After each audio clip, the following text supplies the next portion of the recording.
out there in New York. That's Brian. The backseat. Check the backseat. All right, come here. Check the backseat. Gets in your head, right? Good. Because every year, dozens of children are forgotten in the backseat of a car by a parent or caregiver. All never thought it could happen to them. But with changes in routines, distractions, or a sleeping child, it can happen to anyone. Parked cars get hot, fast, and can be deadly. So get it in your head. Check the backseat. A message from NHTSA and the Ad Council. The Huskers are headed to the locker room, and it's time for Big Red Overreaction. The live post-game show with all the info and opinions you can handle. Plus the most important voice of all, yours. Big Red Overreaction is presented by Equitable Bank. We take banking personally. And by No Name Nutrition. Live a better, healthier, more natural life. Get on the line now at 402-951-1620 and sound off on Big Red Overreaction. Live on 1620 The Zone and 1019 The K. All right, good evening, everybody. Welcome into Big Red Overreaction, brought to you by Equitable Bank. We take banking personally. And New Name Nutrition, brought to you live a better, healthier, more natural life. I'm Gary Sharp. John Bishop with me as a little bit of resolve, a little bit of character, a little bit of WTF, and then WTH. But Nebraska finds a way to win on a game-winning drive at the end of the fourth quarter, 34-31 against Maryland. They are now 5-1, John. Good afternoon. How's your blood pressure? Actually, it's pretty good. It's not going to get cranked up here for another hour, so we'll be good. People have 65 minutes to get in on the show because the Cubs play at 7:08. That's all you got, Gary. I mean, this defense isn't perfect. They're a little leaky. The offense is a little erratic. The play calling today was a little up and down. You got a quarterback who's a little schizophrenic at times. But this team is finding ways to win games despite all of the weirdness that's been taking place. But the one thing they can count on is special teams, and they were good today. But, my God, that last drive, I mean, well, actually, you look at the last two drives. Nebraska's two plays from disaster when Dillon's falling to the ground. And then on the grounding play, tight end's wide open in the flat, and he's probably going to walk in from 50 yards out from a touchdown. You sometimes you just got to catch the breaks, and that was absolutely crazy. And now when you look at the results all across the country, Penn State, they're not circling the drain, they're headed down the drain. They've lost. You know, the way that things are shaping up, this is going to be a wild second half. Yeah, you know, there's a word called resolve. But how many games, and this is probably a lot of the people we're going to talk to tonight, about 6 minutes to go in the game, you're like, Nebraska's going to lose this football game. Mm-hmm. I've become resolved that it's going to happen because the way Nebraska is playing, and they found a way through all the things that you mentioned. But this is going to also be one of the rare games that Nebraska goes on the road, commits 3 turnovers, and they survive the 3 turnovers, and times where they look like they didn't have a pass rush, they couldn't stop anything underneath, they were poor tackling, their defense let the offense down, then the offense let the defense down, but they found a way to win a football game, and now they're 5-1, and you're right, with all the chaos going around, and Nebraska may not face a ranked team the rest of the year. Yeah. You're just hanging around, and you just week by week, and that's what this team is, and I'll be curious to see how Matt Rule, what his spin is on this victory, because I think this showed a lot about the character the last 2 weeks. They've won games that in the past Nebraska would not be able to come back or find a way to lose, and they found a way to win both games.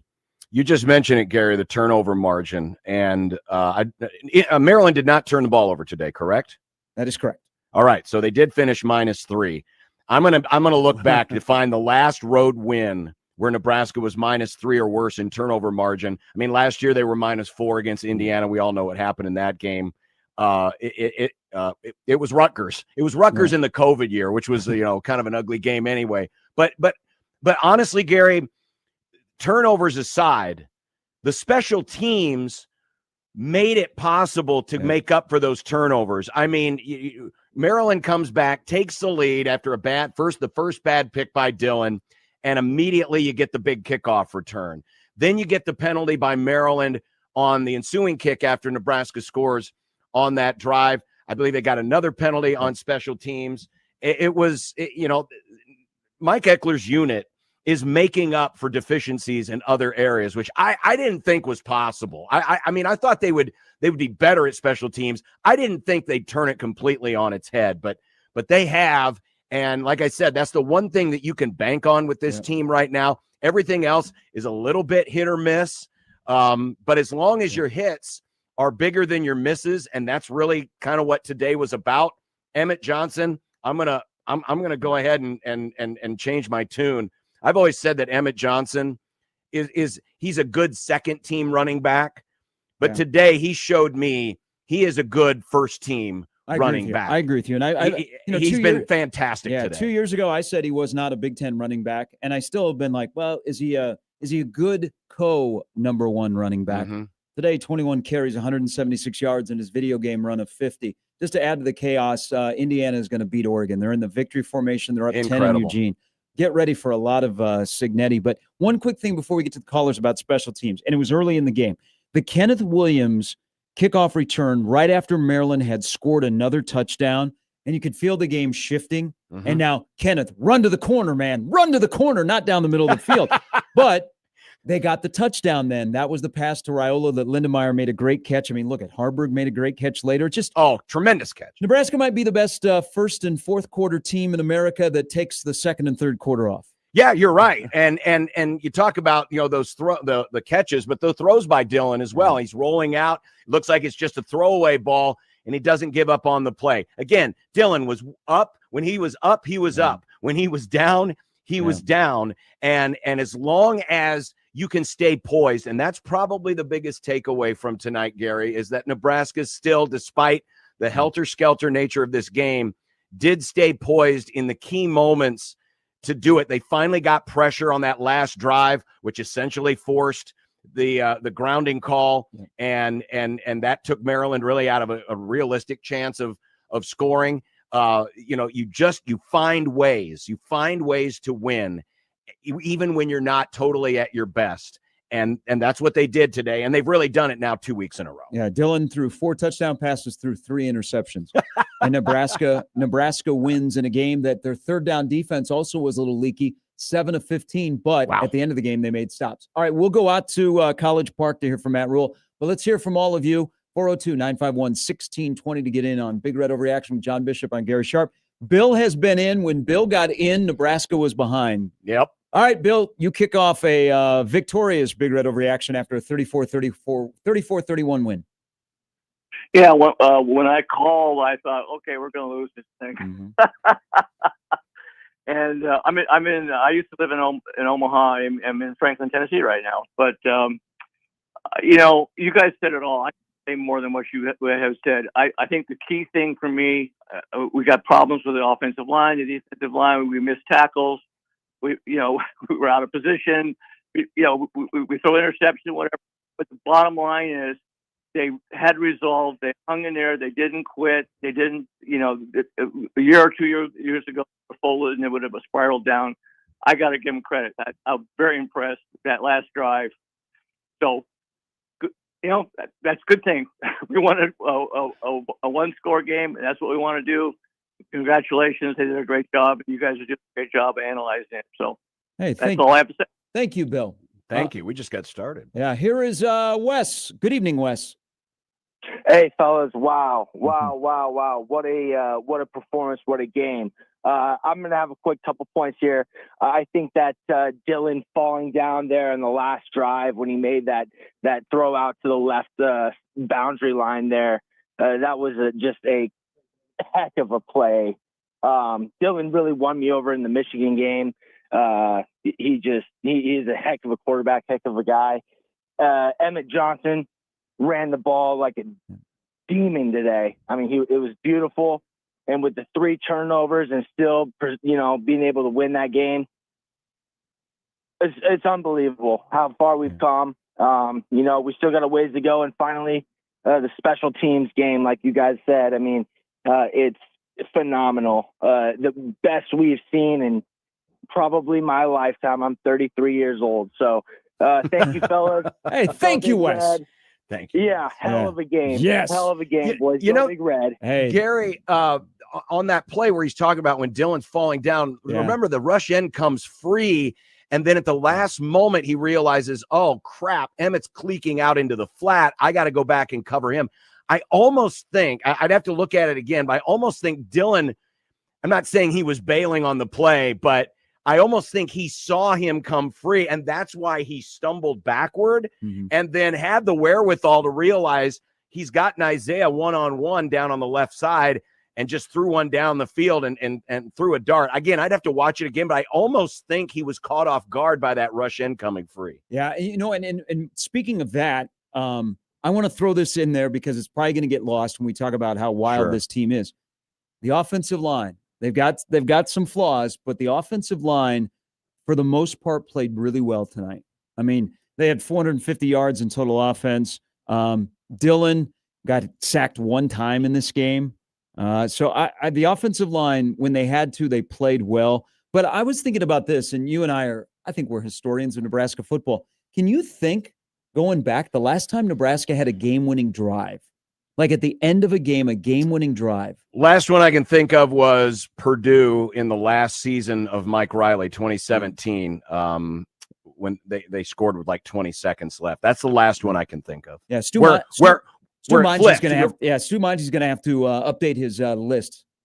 of Yeah, he game-winning is, drives. because I mean that list has changed just a little bit. You know, that's another game that is a game-winning drive, just a clutch drive, and a great call there at the on the touchdown to Dane Key. They ran a little rub route, and Isaiah was the crosser and got just enough of the defensive back that left it open. Key made a tremendous reception. It's good to see Dane Key kind of back in the swing of things today with 4 catches. Especially given that he really wasn't targeted last week. So really just a great drive at the end of the game that, maybe took a fortuitous break there with Dylan finding Isaiah down the sideline when he's falling down. But again, you're going to take these, and this is what it's going to be like the rest of the season. It's going to be nip and tuck. Northwestern all of a sudden looks like a tougher game. UCLA looks like a much tougher game. Meanwhile, Penn State looks like an easier game, but Nebraska's good enough now. I think we can say this. I think Nebraska's good enough now to win every game remaining on its schedule. Not saying they're going to. I'm just saying they're good enough to win every game remaining on the schedule. All right, let's we have Peter. Yep, Peter Krenzer's with us tonight. Matt Rule in College Park after a 34-31 win. Morning, guys. We're good. Before anyone takes a picture of their hats, someone made those. I'm not selling hats. Okay, someone walked up on the street and handed it to Julie, so I'm not in the merch business yet. First of all, credit to Maryland. They battled. It's 24-14. They could have walked away. They battled back. I think there was, however many unanswered, 17 or whatever it was. I think that quarterback's going to be dynamic. He played really well. Couldn't get to him. They found a way to run the football to a degree, And we were, I think, we're -3 on the day on turnover margin. So, our turnovers, led to 17 points for them. So they scored 10 points in the first half off it, and then obviously the pick 6. Love the resolve of our guys. They continue to battle. Special teams continues. I mean, you got when I tell you how much I love this team, and you got Kenneth Williams doesn't even have a scholarship. He's out there running that kickoff return back. So he does now, by the way. That was wrong. That wrong was righted after the game. But no, just proud of our guys, and what I want to give credit to them too. Questions? I know you've experienced Nebraska fans before, but to have 10,000 here, and then kind of the team comes back out and celebrates that moment for you guys emotionally. Yeah, I went and I'm like get in the locker room, yes sir, say that, whatever. I went and got him, said go back out, that was palpable the way it felt. You could feel it, and you get in those moments where it's like, oh no, you were down 7, in terms of you can sometimes feel it. And I thought our crowd just became electric. And, even the run by Emmett, just like the feeling down there just almost felt inevitable that we were going to score because of, everything that was happening, and especially, from the crowd. So I have to give a ton of credit to the fans and the crowd that was here. You ever sent a team out of the locker room after a game? Yeah, I think maybe I did once before. at Temple. We didn't get the kind of crowds we get here, so I think we had one great crowd. And I did it, but it wasn't planned. It wasn't anything. It was just more like, I have a bunch of guys that do exactly what they're told. They're trying to get in because we want to get in and get on the road. But I wanted to make sure that I want our players to enjoy that moment. It's two straight close. There was a time where we were talking about bowl droughts and never winning a close game. Well, we're figuring a lot of that stuff out. So I wanted them to enjoy that moment, that reaction with their families, with their friends, with their fans, the people that came here. And so that was. This is living. Like, you don't get to feel this very often. You know what I mean? Like in our, and so I wanted them to enjoy it as long as possible. Can you speak on what Emmett gave you, just the balance he added to the offense, especially when the throwing game had some issues at times, so to have the ground game go with it? Yeah, so we came out of last game and we looked at the numbers and we were like, 5.5, 6 yards a carry. We had a bunch of good runs. So we just said, hey, and we knew that they have these freshman edge rushers that are really, really dynamic in 29 and 9. So we were just like, hey, we're going to run the football, especially early. And, that first drive, it was clear, I think of our first 11 runs, I think 6 or 7 of them were 6+ yard runs. So we were feeling good, but Emmett was on fire. And, I think 2 plays that really stand out to me are the play where Dylan was getting hit in the backfield, spun out and hit Luke. And then Luke went down the sideline. And then obviously Emmett's long run. I mean, I was screaming at the officials and he kept still running because I didn't know, we're not screaming, just screaming like, to run. And I didn't realize he was even still running at some point. They're just such a great run. So, I just think Emmett's the ultimate competitor, but you look at him, like I said, he's third in Big Ten in rushing, so Dana wanted to get him some more attempts, and they did a good job of controlling the clock for a team that's not really a running offense, a passing offense. They did have the ball quite a bit, and then our turnovers in the first half hurt us, so we didn't get a ton of rhythm, but we knew eventually we would break through. In your words, what does it say about Dylan to come back and lead the team to that score after what had happened? Yeah, I mean, one of the moments of my coaching, coming up in coaching, I was a young assistant offensive line coach for the Giants, and in the first half, I don't know if it was 4 or 5 interceptions Eli Manning threw against Tampa Bay, and he came back and won the game, like a kind of a walk-off play like that. And I just remember being like those guys don't get to feel sorry for themselves. They don't they just got to keep playing. And so, Dylan was banged up. He was, hit in the thigh in the first half. Obviously that one pick that the kid hit him late, but. He's just the ultimate competitor. It's why I get upset. Sometimes when people, the national media, it's all the Mahomes compare. I'm like, this guy's a stone cold fighting winner, and he wants to win so badly. Ja'Cory, you guys saw that punt return, that last punt return. He reverses field, gets laid out, and instead of running off the field, he just runs right back in the huddle. Man, like, how can you not be inspired by those guys? So Dylan, he'll go back and look at the tape. You kind of live by the Sardavis where the touchdown he threw to Dane in the back of the end zone. I mean, that might have been, not a great decision, but he made it and he made the play. The last touchdown to Dane there, the one-handed catch, like that ball's at 6 inches less. It's picked off. It's a perfect throw, perfect catch. So, I'm proud of the kid. Was the second interception when he trying to throw that ball out of bounds? I don't know. I have to ask him. Yeah, just kind of like, Glenn does such a good job with those guys. And my thing was like, hey guys, if it's not there, let's just throw it away. Like we were in great rhythm. We were feeling good. And we decided to take a shot. Isaiah had run by them, earlier. We just felt like our long speed, we were going to be able to run by them. And, low pressure. And we just let them throw that ball away and keep playing. So I'm not super sure. Matt, you've not had a game-winning drive on offense in your time here. What kind of confidence, what kind of momentum do you think that can build for you now you're at the halfway point of the season going forward because of that? Yeah, I mean, it's the same thing always, right? Like, do we have to be in that situation? Like, did we have to have 3 interceptions? We didn't tackle very well tonight? Like, we were diving at the ground a lot? No, they also have that. There are elite skill players there, and so that's my biggest gripe right now with our conference. Like that's a good football team, and I don't know if we push that enough. Like Maryland's they're talented as could be. And so they were hard to tackle. So I guess my point is did we have to be in that position? With that being said, we scored 10 points in the final 6 minutes, right? Like that's what winning teams do. And, on defense, you got to put them away. And then, by the way, they still, I would say, by the way, not to you, Mitch, I'm saying to our team, I'm like to the team, hey, by the way, they still had a chance to go down and win it at the end, and then they make the play on third and whatever. And you're like, but then we made the play on fourth. So, yeah, I think in terms of momentum, I think it just continues to breed confidence. The biggest thing I felt was no one was panicked on the sideline, but they weren't panicked last week. Like the Cincinnati game, that's three close wins, that comes down to the end, and our guys are very, very comfortable in the fourth quarter. And really, these are all the questions you guys have asked me about, like, hey, how are we going to get over this thing? And I said, hey, we're going to inoculate them by doing it all the time. We're going to teach it at a high level, and and I thought we did it pretty well there. So that being said, we were 5-1 last year. And so, it's just about playing the next game, playing the next play, playing the next game. As corny as that sounds, man, I sit there the whole game. I can just tell you my nerves inside, guys, are going 100 miles a minute. And I just say, play the next play, like just keep playing. So I'm preaching that. I believe it. Couple more. But can you speak more on that relentless pursuit of this team, just doing whatever it takes to win that may not have always been there before? Well, I think, in fairness to our guys, I think we're just better. I mean, I think our guys battled. My first year, I love those guys. Like whatever success we have here moving forward, I'll always look back to the Reimers and the Nick Henriches and all those guys. Like those guys were absolute warriors. And so I remember Ty Robinson saying to me one time, he said, "Coach, the one thing about us Nebraskans, even though he's from Arizona, he comes from Nebraska blood, right? That mom and dad went to Chadron State. Like, I remember him telling me, he's like, we can handle adversity and we don't quit. And so they've always had that. We're just getting better, and we're just making play. I mean, Pritchett kind of rolled his ankle and he played, hard. In the very end, he just was just really starting to limp on it. We put Turner in for him, Turner Corcoran. It's been a full year and he's out there and he makes the plays at the end. So,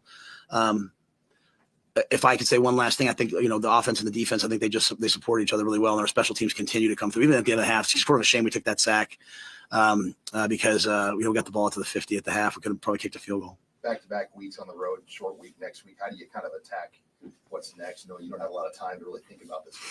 Yeah, I mean, we're going to do the exact same week. The way we look at it, Friday night is about 12 hours from an 11 o'clock game.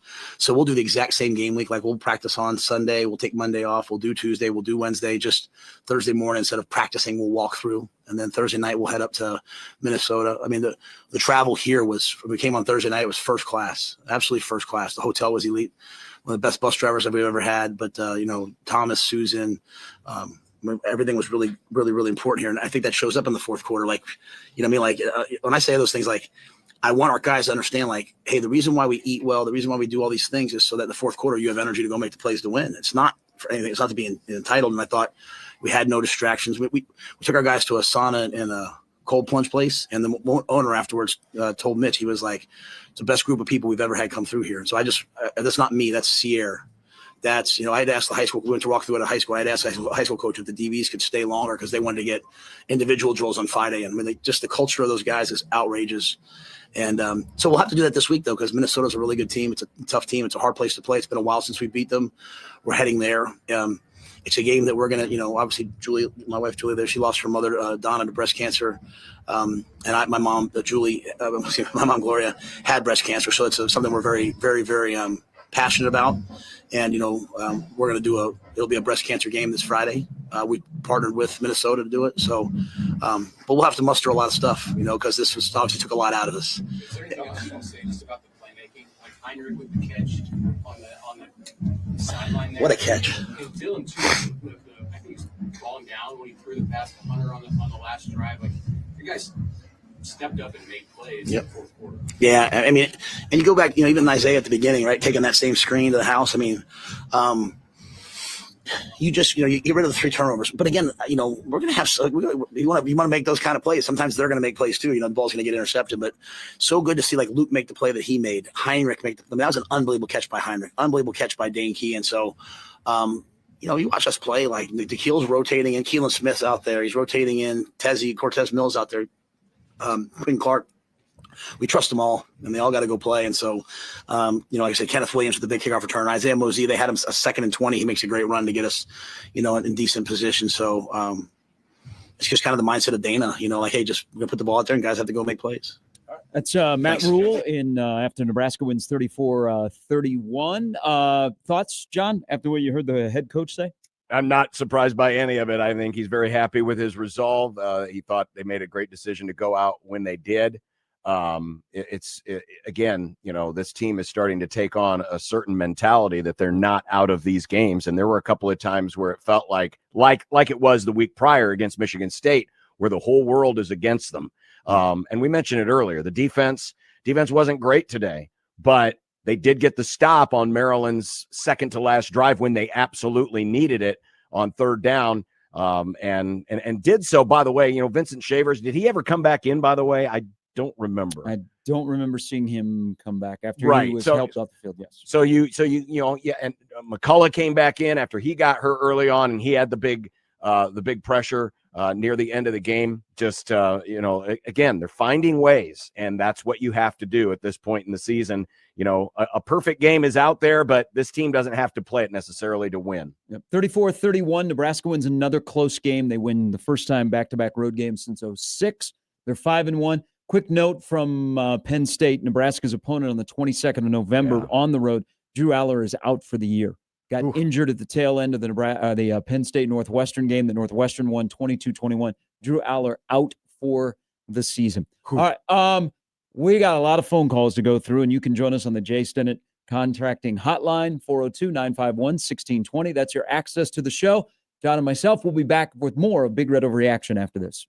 At Dingman's, we understand that when you bring your vehicle to us, you're entrusting us with your safety and peace of mind. As part of this community, we're here to look after you and your family, just like we would our own. Our skilled technicians ensure every detail is handled with care, and our personal touch sets us apart. As your neighbors and fellow community members, we take pride in caring for the vehicles that keep our community moving. Locally owned and locally trusted. At Dingman's, we would rather be the best than apologize for anything less. Visit dingmans.com.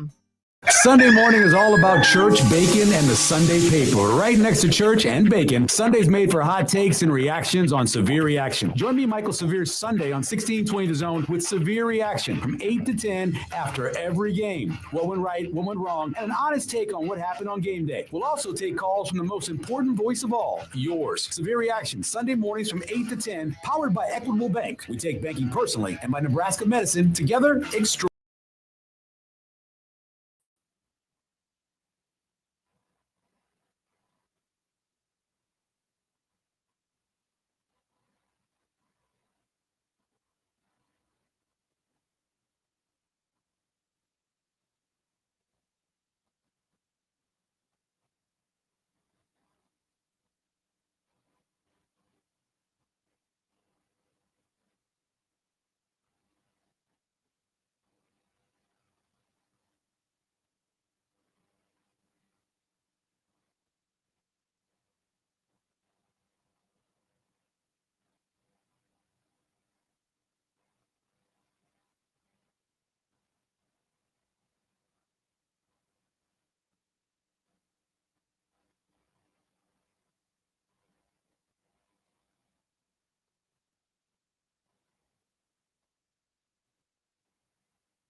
He'll guide you.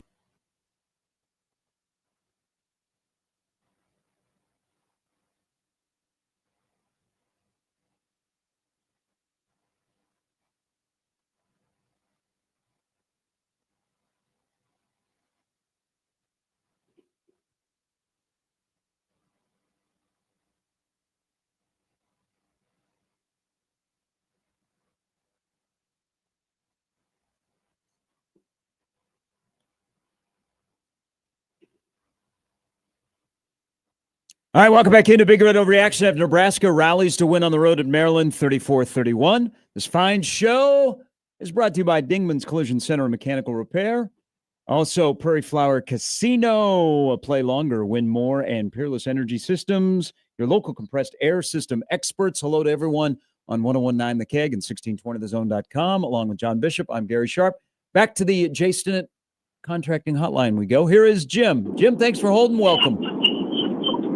Well, thanks, guys. Listen, my heart is still racing. What I wanted to say, though, is that Dana Holgerson finally threw the ball deep, and look what happened.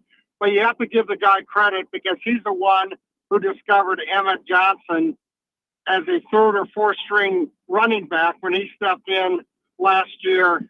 And Emmett Johnson won us that game today.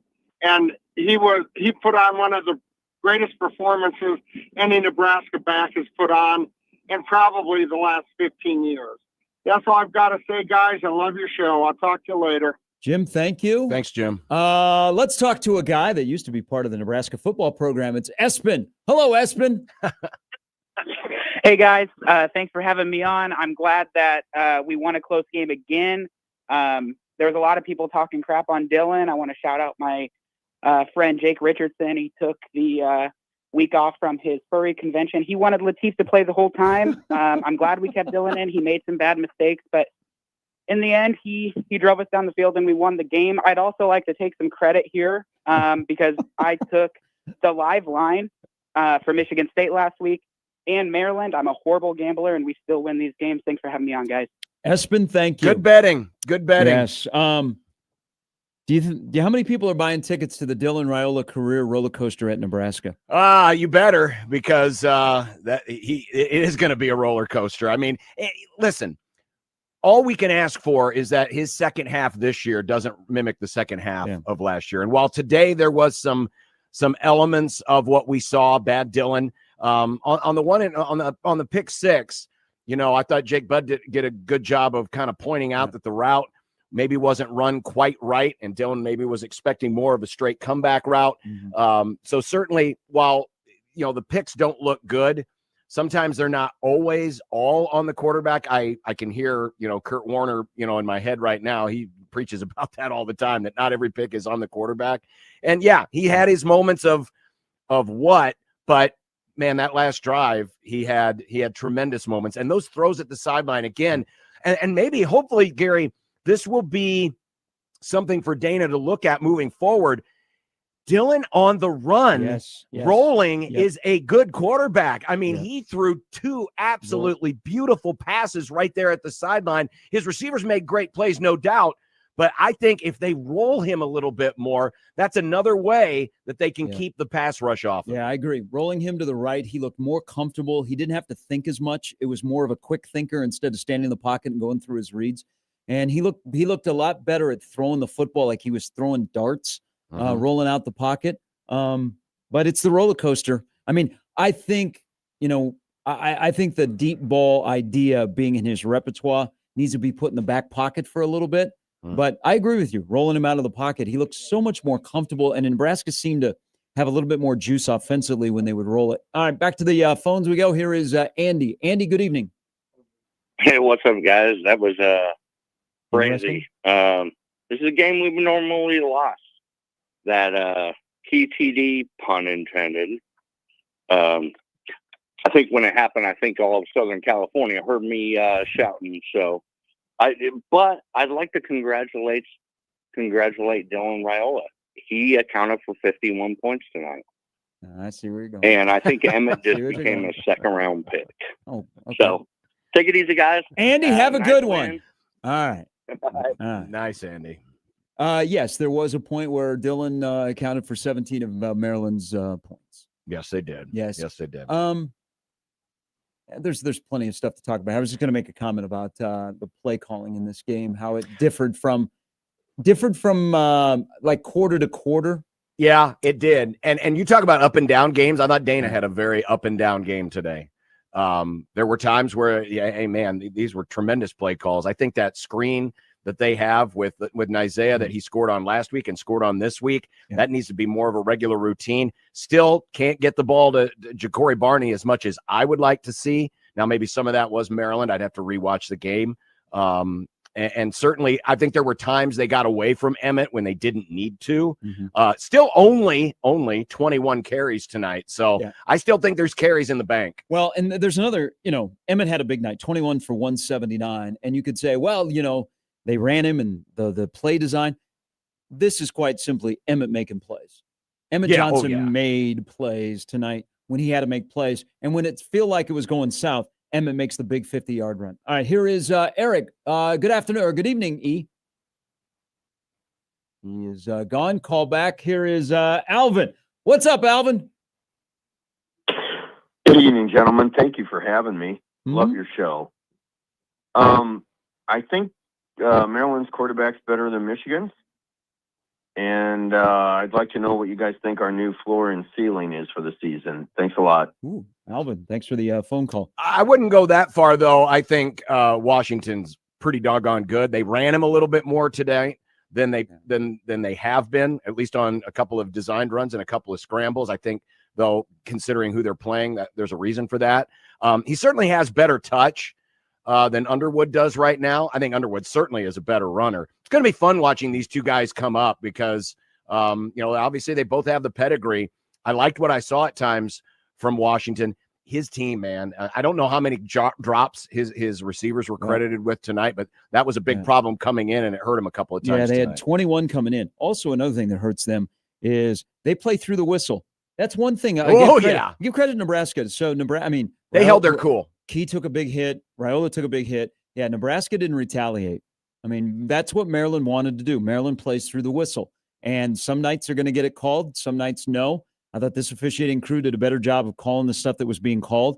But Nebraska didn't retaliate. And I think that was key in some situations where you could have had offsetting 15-yard penalties, but they played on. But, man, they do like to hit, that's for sure. And it doesn't matter whether the play's going on or the play is over, they like to hit. All right, here, back to the phones we go on the Jay Stinnett Contracting Hotline. Here is Andy. Good evening, Andy. Andy is good back. evening. I just won. It was a great win. So anyway, Matt Rule's teaching these guys how to finish and everything, and I love it and everything. And I just want to give out another shout out to that Michigan State fan that always calls in. Are we going to hear from you tonight? Probably not. Just like last week we did. Go ahead. Michigan State's pathetic.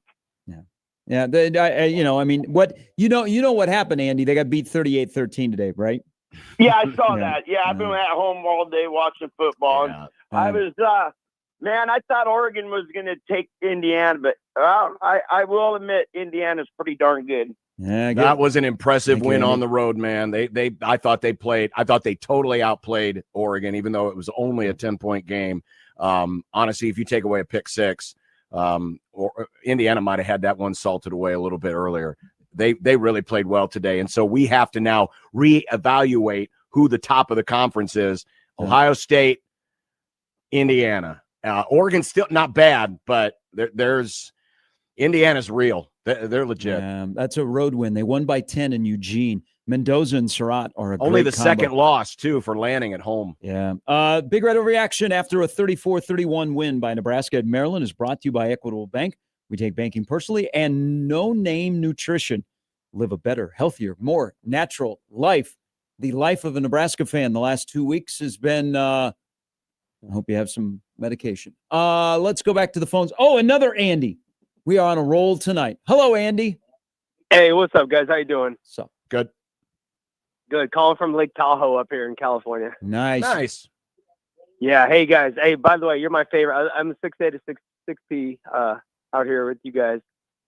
Hey, thank you. Thank you, Andy. No, you guys 4 did a a.m. lot of really good points. I think the penalties, the guys, Nebraska guys, not forcing those offsetting penalties, that was huge today. But your thoughts on Holgerson's best play calling game of the year? I'll hang up and listen. Oh, I don't think it was his best play calling game of the year. But again, he had some good ones. And he had some questionable ones. I like the idea. I like the fact, especially in the first half, that they got the ball out quickly, that, they tried to mitigate the pass rush with a good dose of Emmett Johnson early on, which is what you need to do. And quite frankly, what Nebraska is going to have to do a lot this year, because we know what we have at the tackles, particularly at the left tackle spot. It's a swinging gate at times. And so you got to do what best you can do as a play caller, because it's not just on the O-line. It's not just on the quarterback holding the ball. It's not just on the receivers getting open. It's also on how you call the game. And Dane even admitted it last week. So I thought there were times where he did a really good job of pacing that game. Again, I thought they got away from Emmett sometimes a little bit too much. The low red zone is still an issue. at times. But then again, I got to give credit where it's due. I thought the pick play there on the touchdown to Dane Key was an excellent call, well executed play all around. Yeah, this is why I play 60 minutes, because Nebraska needs one thing. Nebraska needs to do moving forward, and they've shown growth definitely, but they still have some flaws. Is however they're finishing drives in the red zone, whatever those packages are, and whoever the personnel is they use, they need to reassess that. But you look at, there were times where Nebraska's play calling was a little disjointed, but also the quarterback was not helping. Then you look at defense. Defense had bad angles, bad tackling. Rex Guthrie was having a bad night. They tried to keep everything underneath, but they weren't bringing extra pressure. They had no pass rush. Washington was carving them up in underneath. And then you get to that third down play where all I can think is they're going to find a tight end to throw the football to. This is the third down before Nebraska's game-winning drive. And Butler makes a great play call to confuse Washington and to throw a coverage they haven't seen yet at him. And so they're able to get off the field. It's kind of, maybe that's Nebraska football. I mean, you ride the wave of 60 minutes of football, but when they needed to make plays, Dylan turns the ball over 3 times a day, but when they needed to make plays, they found a way to make plays. And going back to game-winning drives, how long has it been where a quarterback is having a really bad day, John, at the office, but at the end of the game, they find a way to have a good part of that day, and they win a football game. It's kind of reminiscent of, what was it, Michigan State? Taylor Martinez had a real erratic day, but then won the game. It's kind of reminiscent of that. Back to your point about Butler, I think he's really he's coming into his own as a defensive coordinator. He realizes he does not have a great pass rush. And to have this kind of a pass defense, it was going to happen at some point where somebody was going to, make a little bit of hay, and Washington made his hay. So you give him credit. I thought there was some good play calls there as well, as far as getting the ball out to his guys in space, finding the running back out of the backfield. So, a day like this was going to happen, but for Nebraska to continue to have as good a pass defense as they have had, with really not much of a pass rush, really puts stress on a defensive play caller. But you're right. I think Butler made a great call there on that third down play that forced the punt. And, like we said at the beginning, this is not going to be a perfect team. This defense is going to be a little bit erratic, but as long as they can hang together and not panic, all of these games the rest of the way are winnable. A couple more calls, and we'll take a break on Big Red Overreaction, brought to you by Equitable Bank. We take banking personally, and No Name Nutrition. Live a better, healthier, more natural life. Joel is living a good life. Thanks for the phone call. Welcome to Big Red Overreaction on 101.9 The Keg and 1620 The Zone. Hey, guys. How you doing? Good. Hey, I really didn't have too much to talk about other than I wanted to reiterate the fact that, us as fans kind of have gotten in a deal of sitting on the couch where we panic when things go bad. But, I think the biggest takeaway from this football game today is that we finally have a team that really doesn't care what's going on if they're down on the scoreboard. I mean, that the fight that I saw today is awesome. I mean, that's got to be worth a lot. And the last thing I guess that I had was I'm not going to complain about the Harburg catch in the corner of the end zone, but I thought that when you made contact with the ground out of bounds, you had to retain possession. And I'll hang up and listen. I'm glad you brought that up, because I thought Heinrich Harburg, first of all, he didn't have a football move, so he didn't need to go to the ground to complete the catch. Yeah. But I thought the sneaky good thing about that was after he caught the ball, even though I'm not a huge fan of taking a hand off the ball, he extended the one arm out, clearly with the football in possession after he had already taken a couple of steps out of bounds, and that helped make the call easier for the officials when the ball did come free. So I thought it was an excellent call, but I thought it was a great job by Heinrich Harburg, A, to catch the ball, and B, to kind of put it in that spot where, the referee can see it, that, hey, I'm taking 2 steps out of bounds. I got possession. I don't need to survive the ground. Yeah. And that's a great observation. Because I'm surprised that Maryland didn't invoke that play being reviewed, didn't bring up a discussion. It's just kind of Harburg rode the roller coaster. Look at the first quarter. Nebraska's in the red zone, and they run Harburg, and he doesn't get any help because I think it was Nelson that missed a block. But then we're like, Harburg is up. Then what happens? He makes a play at the end of the game. That was kind of I think everybody had that moment today. One more call before the break. Here is Spencer. Good evening, Spencer. Yeah, love the show. You guys do a phenomenal job. Thank you. So I think that Dylan Raiola, I think that his style leads him to throw a lot of interceptions. Like, you have to take the good with the bad. I mean, that throw to Lindenmeyer, he had a free rusher right in his face. I mean, Dylan took them 90 yards to set up what would have been a touchdown if not for that penalty. And then Matt Rule took that field goal. He didn't go for it on 4th and 8 at the goal line. That was a great call by Matt Rule. Well, but Hold that on, was hold on there. That was because for the second time in the game, the play calling mechanism failed. They didn't get the play in fast enough, and it cost them the penalty. They were going to go for it there. I just thought Dylan, what did he account for? 4 touchdowns today, Dylan? Yep. Dylan Raiola? 5 if you want to count the pick 6. Whoa. Yeah, I know. But the throw to Hunter is just, he's falling down. I mean, the fact that he could throw like 30 yards falling down, like, he's a special player. And this team is just finding ways to win. I mean, McCullough had a huge play. He blew up that running back, Deshaun McCullough, coming off the edge. That intentional grounding, the defense stood tall at the end of the game. I mean, Maryland's a good team. They went to Wisconsin and won. They should have beaten Washington. They were killing Washington last week.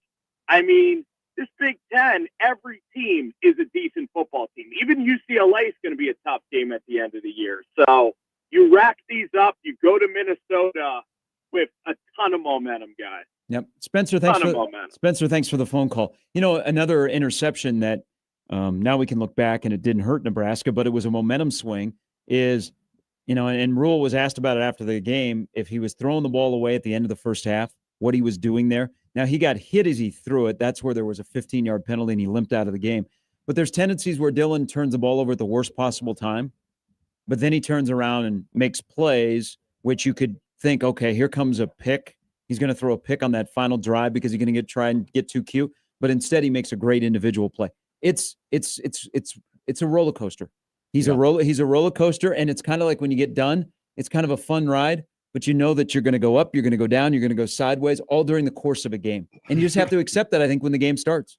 Yeah, you do. The funny thing is, the caller mentioned, Dylan is, you're going to get that with the way he plays. The funny thing is he's been a little risk averse this year too. So, and it's kind of funny, in the week after Matt Rule got asked a question about when you're going to let him rip it. And he did let it rip today, and it burned him a couple of times. I'm not saying that it's not wrong that they're going to throw it down there, but I think a lot of what you're going to see this season is going to try to protect Dylan as much as possible, because he took some more hits today. I mean, that shot that he took that drew the penalty, you're worried about him, right? I mean, you take these shots take a toll on you. So I really think it's going to be incumbent on the play calling to really match what's happening in the game. And if Nebraska is facing a team like a Maryland who can really get after you, you've got to be accountable and make sure that you're calling plays that are putting your players in the best position to win, but are also getting the ball out of Dylan's hands faster so that he's not taking so many hits. That's John Bishop. I'm Gary Sharp. Big Red overreaction already today. Penn State has lost. Texas beat Oklahoma. There could be more chaos tonight. We'll monitor a couple of Big Ten games that are going on. And Indiana has beaten Oregon. Wow. What a week 7 in college football. And a week 7 that Nebraska is now 5-1 after a 34-31 come from behind victory against Maryland in a game that Nebraska a few times had a 10-point lead and still had a rally to win and turned the ball over 3 times. And they won this game. Narrative might be changing a little bit. We'll get into that and much more with all of you. Daniel, Brad, Randy, Keith, KG, all stay right there. You're all up next on Big Red Overreaction.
All right, 34-31. Nebraska's now 5-1. They defeat Maryland in College Park, and they'll come back home, and they'll play Friday night in Minnesota against the Golden Gophers. Along with John Bishop, I'm Gary Sharp. I'm Big Red Overreaction. Let's go back to the Jay Stennett Contracting Hotline and welcome in KG, who's been holding. Good morning, or good evening, KG. Hey, guys. How you guys doing? Hey, isn't it great having a Big Red Overreaction where they actually win instead of losing a game like this? So yeah, Gary, what does this make your lifetime record? I'm actually, the last couple of years, it's turned around. By the way, Good, this is the only good. Big Red Overreaction I'm doing all season long, so I'm glad that it's a winner. I'm like now like 19-54 or something.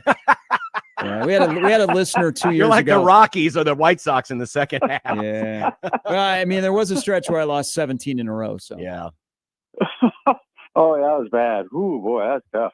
I just wonder, what do you feel like all these games the rest of the year going to be like this? I mean, like a roller Most of coaster. When you're up 10 points, you should start thinking putting a nail in it. Or is that me, or maybe I'm a little old school, but. And, and another thing, last week my wife told me, "Don't worry, Kevin, they're going to win."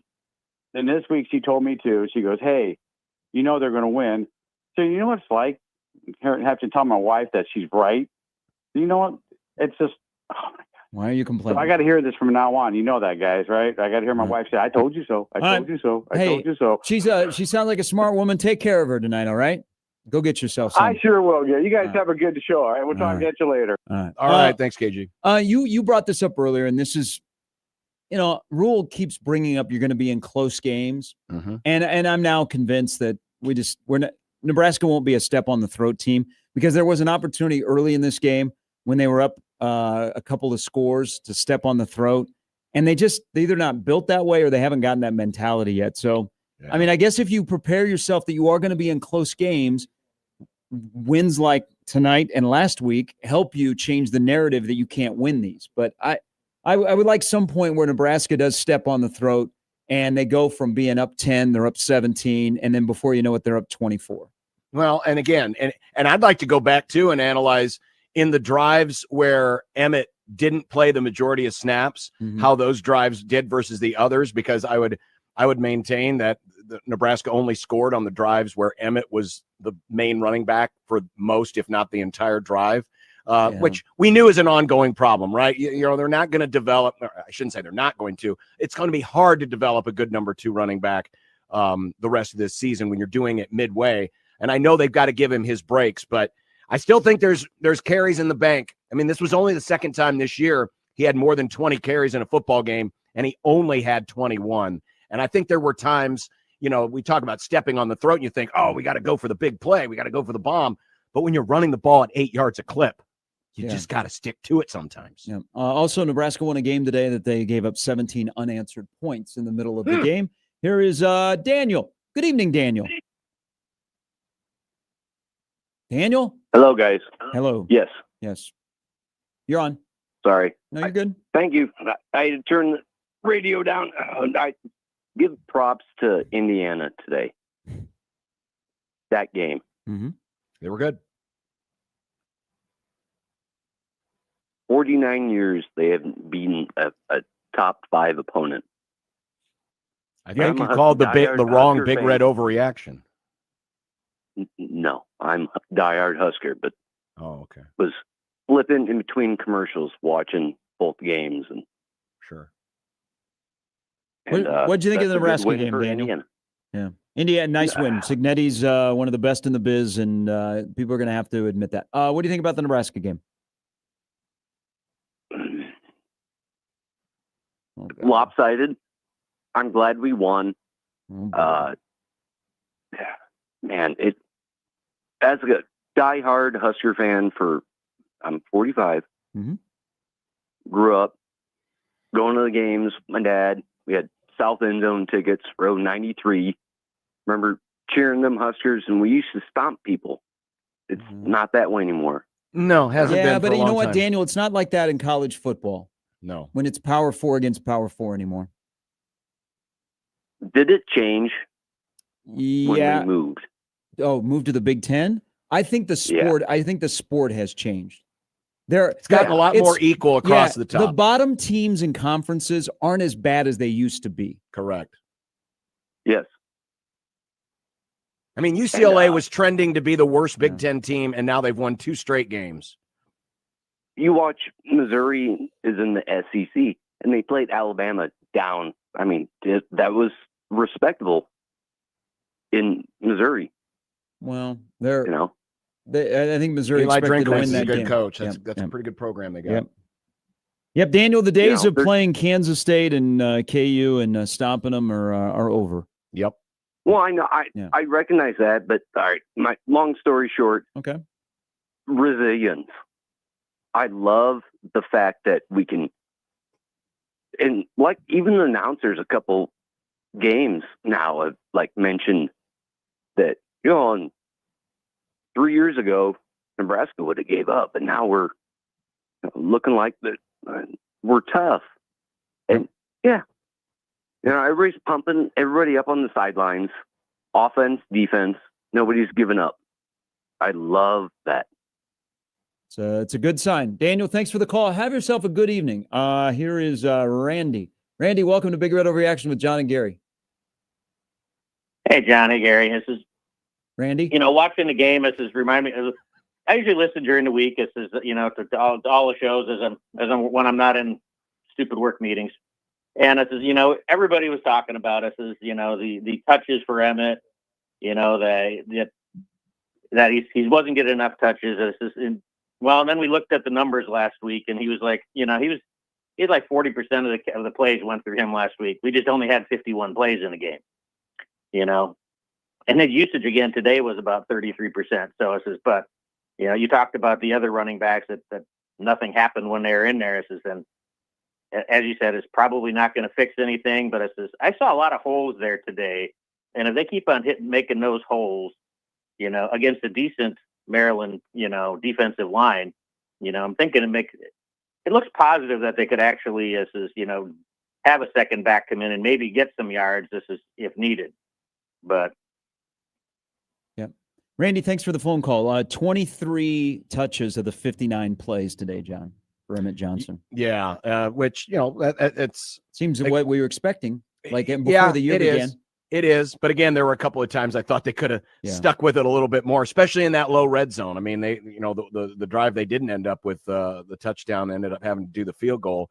Emmett never touched the ball when he got, and I know he had a long run to get there. It was a very, exhausting run, I'm sure, but you would have liked to have seen at least one run in there, because even though things get tight down there, I thought Nebraska for most of the game was pushing Maryland off the ball. Nebraska had a huge advantage in line yards coming into this game, and I thought it really showed up in the first half. And I think there are just times where just another carry or two. That's all I'm asking, just another carry or two.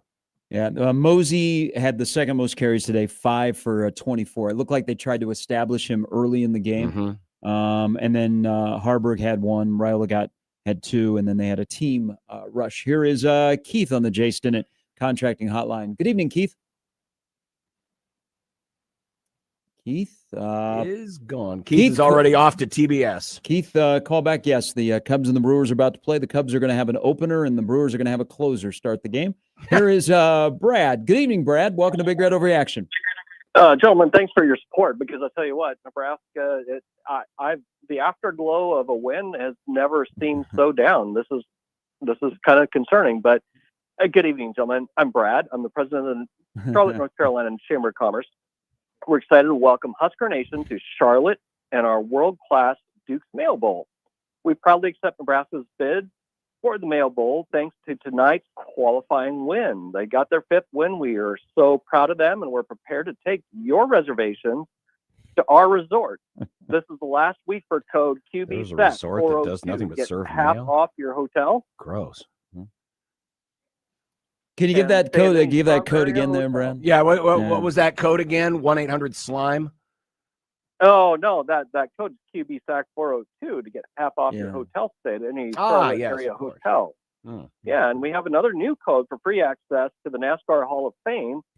John? Just for Husker Been there. fans. Been there. It's a really cool Yeah, place. I as want to well. go back. Tonight only. If you text in, we'll also throw in free access and lunch to the Billy Graham Library and Home here in beautiful Charlotte, North Carolina. So we do want you to make sure that you come here to Charlotte, North Carolina. We're excited to welcome Husker Nation. Go Big Red, and thank you for letting me on Big Red Overreaction. Hey, thank you, Brad. Let's have a collective here. This is like the third straight week of this bit. Has this bit run its course? I'll be honest with you, Brad? Gary. I haven't heard the first two, but it aged on me very fast there. Okay. So All right, I think everybody's saying thumbs up here after Nebraska wins to get to 5-1. Here is Logan. Good evening, Logan. Hello, I have a question for Tommy. Yeah, go ahead. Okay, what was the toughest away game environment that you ever played in? Okay. I'll let John. I think Tommy's a little preoccupied right now, but Logan, I'll let John answer that question. Hey, thank you for the phone call.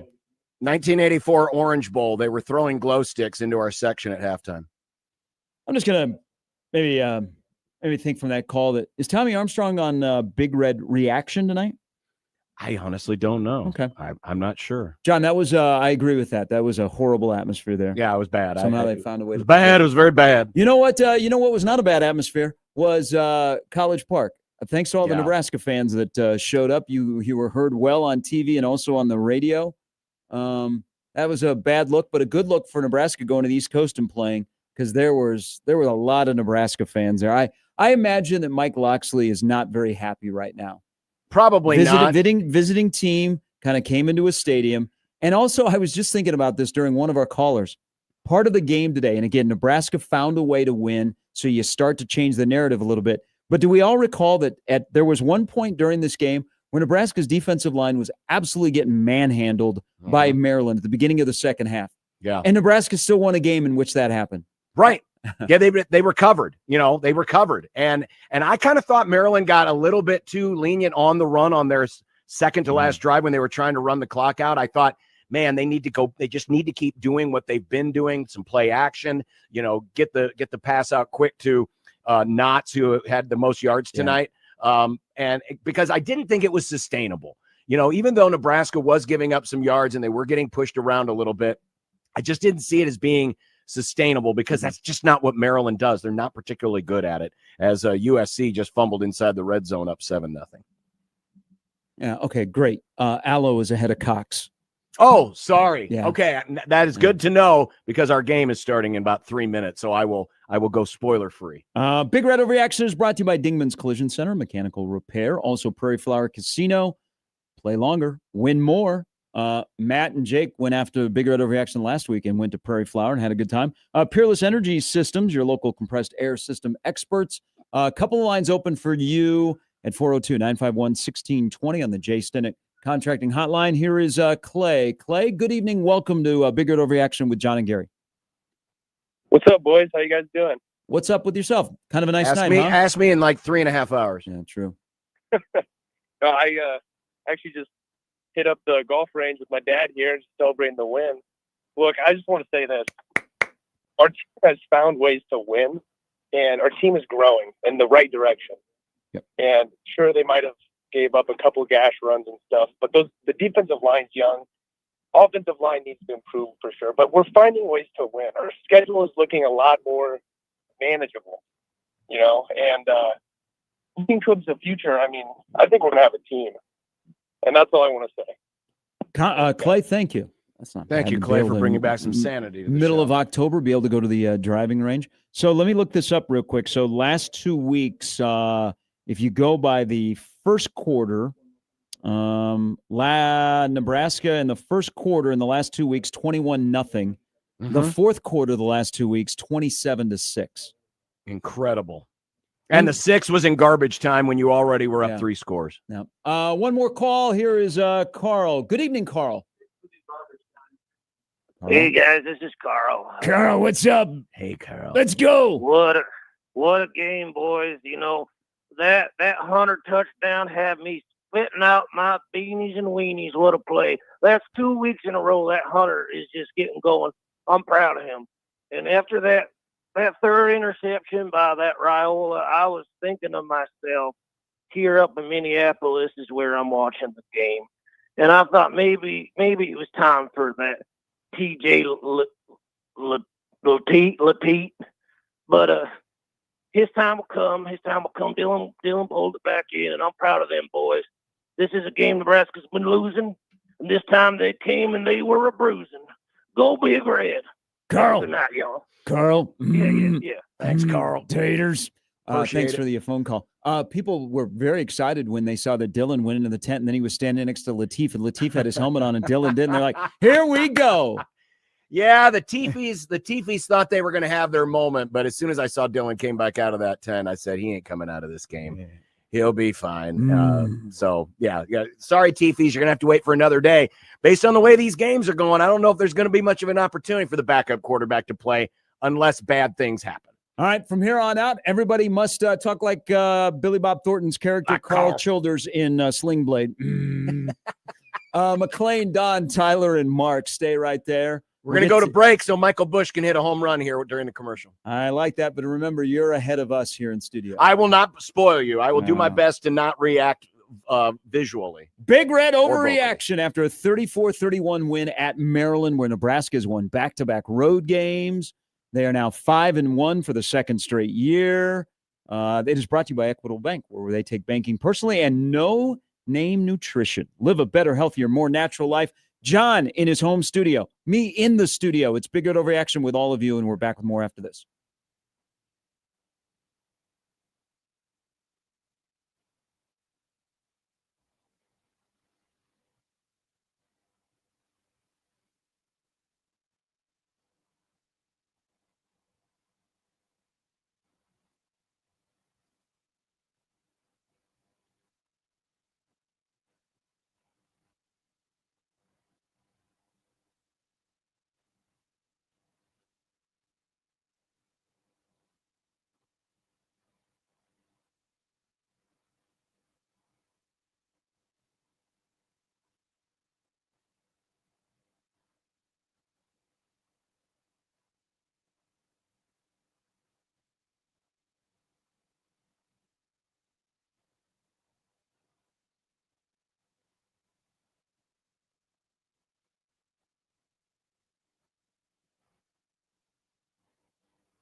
All right, remain calm for the first time in the NLDS. The Cubs have not scored in the first inning. They are not calm in Madison, John Bishop. It is 20-0 Iowa. With 7:58 to go in the first half, and FS1. And that's is that without no, Gronowski is playing. Gronowski is playing. Okay, Yes. because I thought I'd seen the backup was warming up. They just came back from break on FS1, and there are two defensive players that are arguing on the Wisconsin sidelines, and a little trainer had a step between them. He looked super uncomfortable. A couple other things from the Big Ten.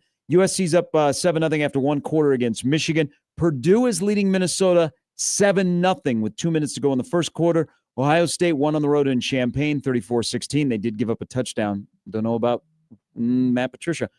Indiana upsets Oregon, 30-20. Signetti says it's not an upset. Also, UCLA over Michigan State, 38-13. And Northwestern wins 22-21 at Penn State. Drew Aller is out for the season. Welcome back. By the way, Big Red Overreaction. Yeah, the first game of the new Bobby Petrino experience. Arkansas is coming back. They're down only 3 with 2.5 minutes to go at Tennessee, number 12 Tennessee, and Ole Miss almost got beat today by Washington State. So it's been a very interesting day.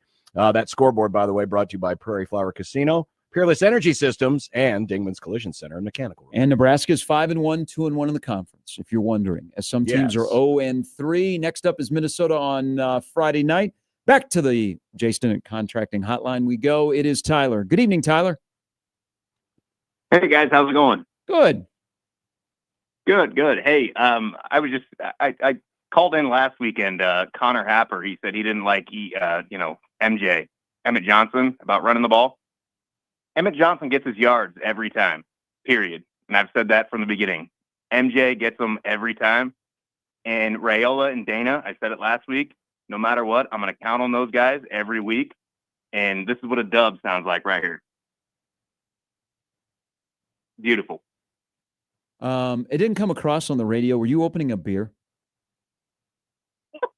Yes. Okay. Absolutely. Yeah. Okay. Yeah. I think you got to put the phone up closer to it. Do you have another beer to open up right or now? Your beer is extremely flat. Yeah, that's true. That's true. That's a bad look, Tyler. That's a a really bad bad beer. look. Bad beer. Hey, Get better beer. Tyler, be better. Get a beer fridge. Thank you very much for the phone call. I think when the discussion about Emmett, and 2 years ago I said he's not a Big Ten running back, but then I immediately last year I said, man, if there's a guy that's improved more than Emmett, it's tough to find. I think the whole discussion about Emmett, now Emmett's just a baller, okay? It comes down, do you like that style of a running back? Well, I think we can all agree whether you like that style that Emmett does and times that he does too much dancing. By the way, he looks really refreshed post-bye. It comes down, what kind of a running back do you like? What kind of a style? But at the end of the day, Emmett just goes out and balls, and he saved Nebraska today.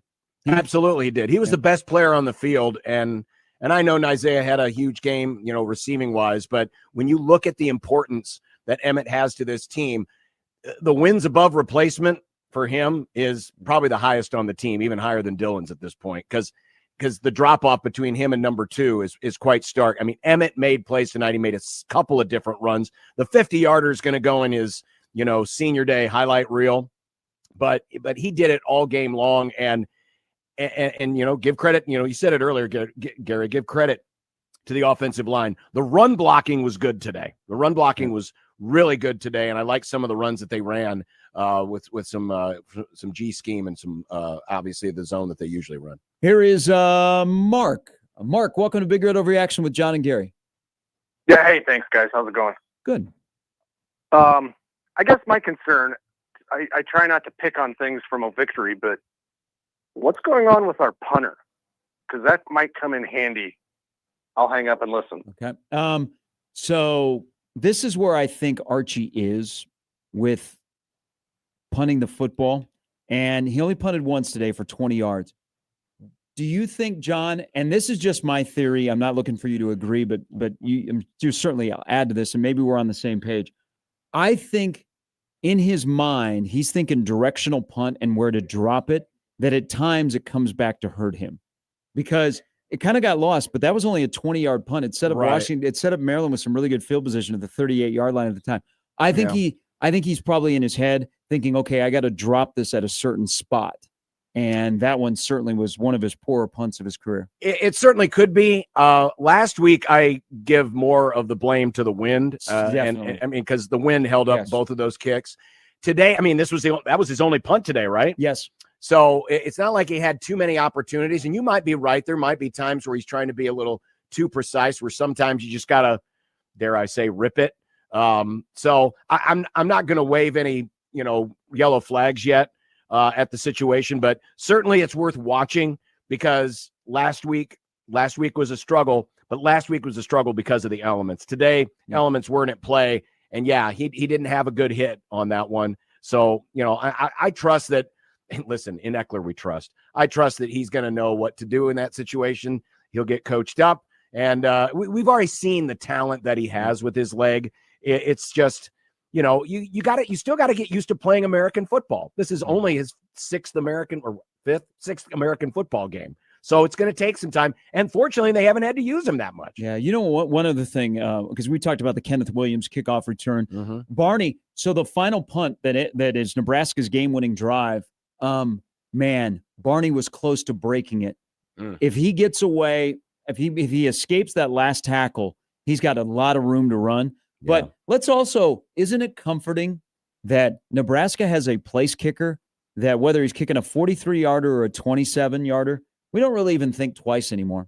No, he missed the one against Michigan, which, you would have loved to have had back, but he's been really rock solid and the ball comes off his foot well. He gets elevation on those kicks, so it's getting over the line of scrimmage. You don't have to worry about blocks. Nebraska, I think, hit a home run because that was a position very underrated. We thought, oh boy, they may have an issue here if they're just stuck with the guys that they brought back from last year.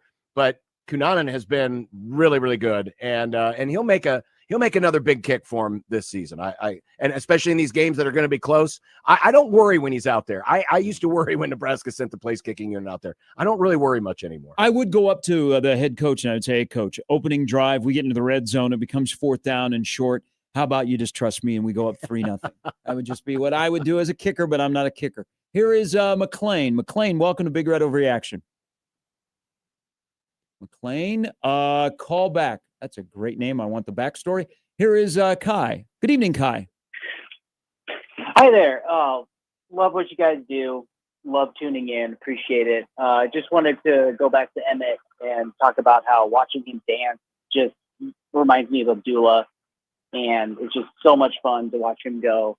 But had a funny story about my toddler. My wife was working today, and so I was solo with a toddler. With anybody out there with kids knows what that's like. But about halfway through the 4th quarter, he looks at me and goes, "Daddy, all done. No more screaming." Yeah, today was probably not a good game for those who are annoyed by family members that get perturbed and a little angry and scream. Fortunately, when it comes to these games, I'm the picture of calm and I don't say a lot. So I didn't get yelled at least not yet. There's still 3 hours to go in this baseball game. But yeah, this was probably a good day if you had the windows open where the neighbors could not only hear you yelling in good, but also yelling in bad. But just want to say, Husker fan, calm down. This is going to be the year. It's going to be a lot of games like this. So, buckle in and just trust that there's a team that can win in the 4th quarter. And that's what we're starting to see, which is super exciting. Last 2 weeks, it's been that way. Kai, thanks for the phone call. Here is Don. Don, good Saturday evening. Hey, fellas. Boy, we have to rename this the Emmett Johnson call-in show. But, after the first quarter, I thought for sure that Isaiah Hunter was going to be the MVP, assuming we won. But, boy, Emmett Johnson should undeniably be the MVP of this game. What do you guys have any thoughts about that? Oh, no. I mean, the run, the 50-yard run saved Nebraska, changed the game when they needed that. He ended up with nearly 200 yards of all-purpose yards, Don. We're with you. Yeah. Yeah. Well, one more question for you. On the last series, when we were there on the goal line, did we pass it twice or did we pass it 3 times before we scored, or was it twice before we scored? In which drive? On the last scoring drive. The touchdown was on second, right? Second and goal. Yeah. Or was it on first and goal? Because obviously they got the pass down to Heinrich. I think it was second and goal. That's right, because there was a pass through the back of the end zone intended for. It was second down and Lindenmeyer. So it was second down. Second down and 3 when they threw the touchdown pass. Yeah. Yep. All I can say is I was literally 2 feet from my TV on it, taking a knee, just yelling, "Run the ball!" But they didn't listen. But they scored, so I guess I can digress and just enjoy myself. Thanks. It was a really good Have a play good call. evening. Yeah. It was a really good play call. They ran that rub route, and Isaiah Hunter ran the inside route. The defensive back got kind of kicked out of the way, and great pass. Even better catch by Dane Key. Yeah, because it was right out of the 2-minute warning. Yeah. They ran Emmett, and then they threw the pass to Harburg along the Mm-hmm. sidelines. Then the pass that was incomplete to Lindenmeyer in the end zone, and then the touchdown pass to Key. Yep. Let's go to, he may have been at the game, Kevin in Maryland. Good evening, Kevin. Go Big Red. Nice win. Were you Gave me a heart attack. Were you at the game? I was in the first balcony opposite of the press box. You had a lot of familiar. Colors around you. The amount of Nebraska people that were in that area of the stadium. Absolutely. Section 202, and then 302 is the big balcony up top. But yeah, there was a lot of friendly faces around. Let's put it that way. Was it a 50-50 crowd, Kevin?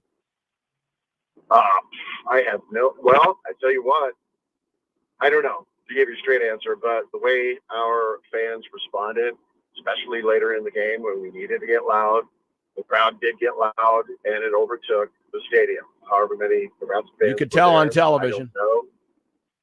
Yeah, and but 2 of my kids were with me. They're from Omaha, been out here, go to school and working jobs and whatnot, and so it was actually their first Nebraska game, albeit an away game.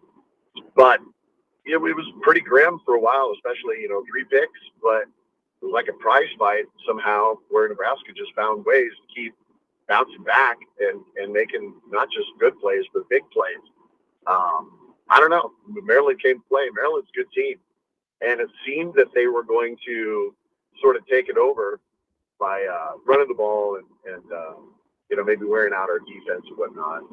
But we bounced back and did what we had to do, and just a fantastic finish. And then we stayed, and the players, after their midfield gathering, went to the locker room, and then they came back out. So it was cool to get some video of that. And they're high-fiving everybody down in the first row. And the sideline was jacked, and they were, really having the crowd, Nebraska fans that were there to support them and get loud. And we did. We got really loud. So it was fun. I'm really glad we won. And I wish games weren't that tight, but hey, that's football, and that's why you play the game. And great memories, man. And Kevin, thanks for the phone call. Let me pose this question to you, John, because this is somebody that just emailed this, and I was thinking about this. So let's go back to the 4th down and 4, where Nebraska has it on the 4-yard line. And they get the play. Like, there were times today it took Nebraska a long time to get the play in and then to snap it. But they get the play in plenty of time. And so initially you're thinking, well, maybe they're just going to try to draw Maryland offside. And then you're like, no, they're going to run a play. You see the reaction by Dylan after the delay of game. Do you think the actual delay of game may have benefited Nebraska? Because who knows? You're a 4th and goal from the 4, and we know Nebraska's selection of plays in that area of the field has been rough this year, that maybe the delay of game helped them out. Now, you're not assuming that they're going to score and win the game at the end when you get the ball again, but the fact that you actually got points out of it when you could have come up empty. Yeah, no, I think it was a break. I didn't hate the fact that they kicked the field goal. I wasn't dead set against going for it in that spot. But you're right. I mean, the inability for Nebraska to consistently be a threat inside the 5-yard line certainly had to weigh in there. And so it may end up being, at the end of the day, that's one of those breaks of the game, just like the tight end leaking free there at the end for Maryland that wasn't noticed by Washington. That was a break. Maybe it was a break that Nebraska made a mistake, and, there was an opportunity there to yes, go ahead. All right, where are we at right now? So Suzuki just hit the home run. We're tied. Okay. All right. So we're on, because I'm on a delay here on the baseball game. So we're tied. That's good. Yes. Anyway, But yeah, I think it was. I think it ended up being a good break because I thought Nebraska would hold Maryland. I just didn't have confidence that Maryland was going to be able to string together a long enough drive again to do it, because I just didn't think their running game was good enough consistently. I know they ran it pretty well in the third quarter, but I didn't think it was consistent enough, and they were going to have to be a little creative. And you just get a feeling in that spot, coaches can sometimes get a little too conservative, and I thought Maryland did get a little too conservative, and I thought that would play into Nebraska's hands. I mean, it's getting to the point where you kind of trust Nebraska now in these moments. And so, yeah, that's a long-winded way of saying I think it was a break that Nebraska ended up settling for the field goal, because then it set them up for the win, with a minute to go. All right, Big Red Overreaction brought to you by Dingman's Collision Center and Mechanical Repair. Also, Prairie Flower Casino. Play longer, win more. Peerless Energy Systems, your local compressed air system experts. Here is Mark. Good evening, Mark. Yes, hello? Yep, you're on, Mark. Yeah, hey, who was it? One of you said our run blocking was great today. I thought the run blocking was pretty good today. Yeah, I knew I heard one of you say that. So on the very first, on the very first drive, we ran. I mean, Emmett was on fire. And then that drive stalled. Do you remember why? Well, a couple of things. I thought it was a terrible play call on fourth down, and I do not like them running the football out of shotgun, and they rushed the play. Like, I don't think they were prepared for what play they wanted to run. And Gary, I would say that I like it better when they run out of normal sets. I mean, they were in a bunch. They were in a tight bunch set, and I don't think when they try to telegraph it, make it that obvious. I don't think it's the right call. I think that would have been a spot where you get back in your normal formation, you spread the field a little bit, and you run it the way you had been running it on that drive. Exactly. Thank you. And that's my point. Like, if you're going to run it and consistently from the shotgun, absolutely drives me crazy. Now, later in the game, I don't know, he ran 50 yards, and we get down there to within, I don't know, the 10-yard, I don't remember, the 5 or 10-yard line. Doesn't Dylan roll out and throw an amazing pass to not Harburg, but Lindenmeyer for a touchdown? Yes. No. Yeah, that was unbelievably athletic. But don't you think we would have taken some time off and maybe got a touchdown, like possibly running the ball, since our running blocking was so good? Yeah, so that the drive that Emmett has the 50-yard run on, that is the field goal. But you're right. He turned it. So the next point. Yeah, the next play, the first play was they tried to hook up with Key. And then Dylan, I think, threw another interception. And then there could have been a check down opportunity. He scrambled to get down to the 4. Yeah. I see where you're going, Mark. I guess my point, and you're probably understanding my point, is that, and this is epidemic among NFL and college football for years and years. You run. You go down to the 5. And what did we do? We threw a fade. We threw a fade. Yeah. Okay. And I would say this is just a daydream. Like if I was king for a day, just a daydream. If I'm an AD, I hire a coach. I'd say, here's your $7 million a year, and here's your $20 million buyout. But if you, from the 5-yard line, if you throw a fade, you're fired. It's over. You're done. You're done. We're Nebraska football. You ran. You got Emmett Johnson running his tail off, but you decide to go in shotgun and throw a fade. And they love the fade. It's exasperating. It is absolutely. I want to pull my hair out. Yeah, they love the fade with Dane. Mark, thanks for the phone call. I'm trying to remember. So did Emmett come out of the game right after the 50-yard run, or did he stay I got to in think for he that? did. Okay. I mean, it won't say on the play-by-play sheet, but I got to think he did, because that was a long. I mean, it wasn't just a 50-yard run. That was, probably 65 in terms of ground covered, and then, breaking, a few tackles and doing a little dipsy-do there at midfield. So I have to imagine he did come out of the game and probably didn't probably didn't come back in on that series. Maybe he did, but I honestly don't remember. I have to watch the tape. All right, couple lines open for you on the Jay Stinnett Contracting Hotline, 402-951-1620 here on Big Red Overreaction with John Bishop. I'm Gary Sharp. It's brought to you by Equitable Bank. We take banking personally and no name nutrition. Live a better, healthier, more natural life. Nebraska wins 34-31. They're now 5-1. They're 2-1 in the conference, and they go to a place Friday night where they haven't had much success, but they go with more momentum than they've had in a while. Second straight year, they've been 5-1. They could be bowl eligible by Halloween, as they've got now on the horizon after Minnesota Northwestern, USC, a much improved, how bad was Deshaun Foster, UCLA team. And then they have a trip to Penn State, which just lost Drew Aller for the season today, and Iowa, who is winning big at Madison. That's what's up next. Halfway through the season, Nebraska's 5-1. We're back with more Big Red Overreaction after this.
Gary, we got some interesting scores here tonight, kind of following the theme of a very interesting day.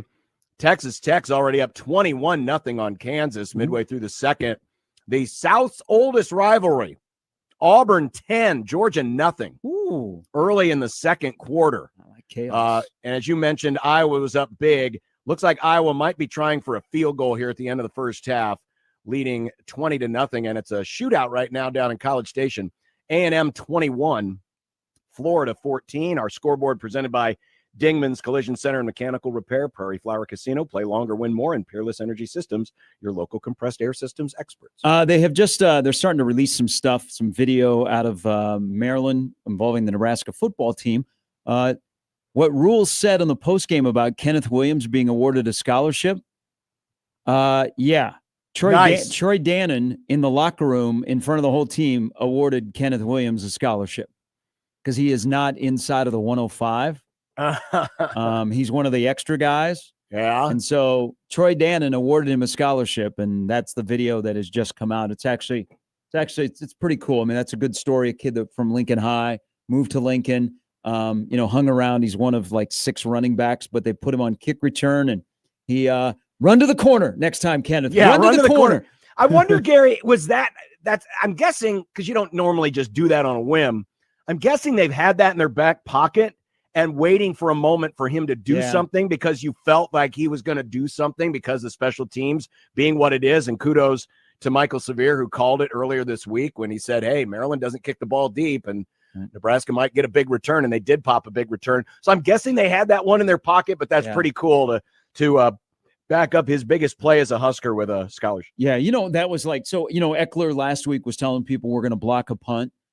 This week they were telling people that would listen inside and outside of the program that they're going to have a big kickoff return.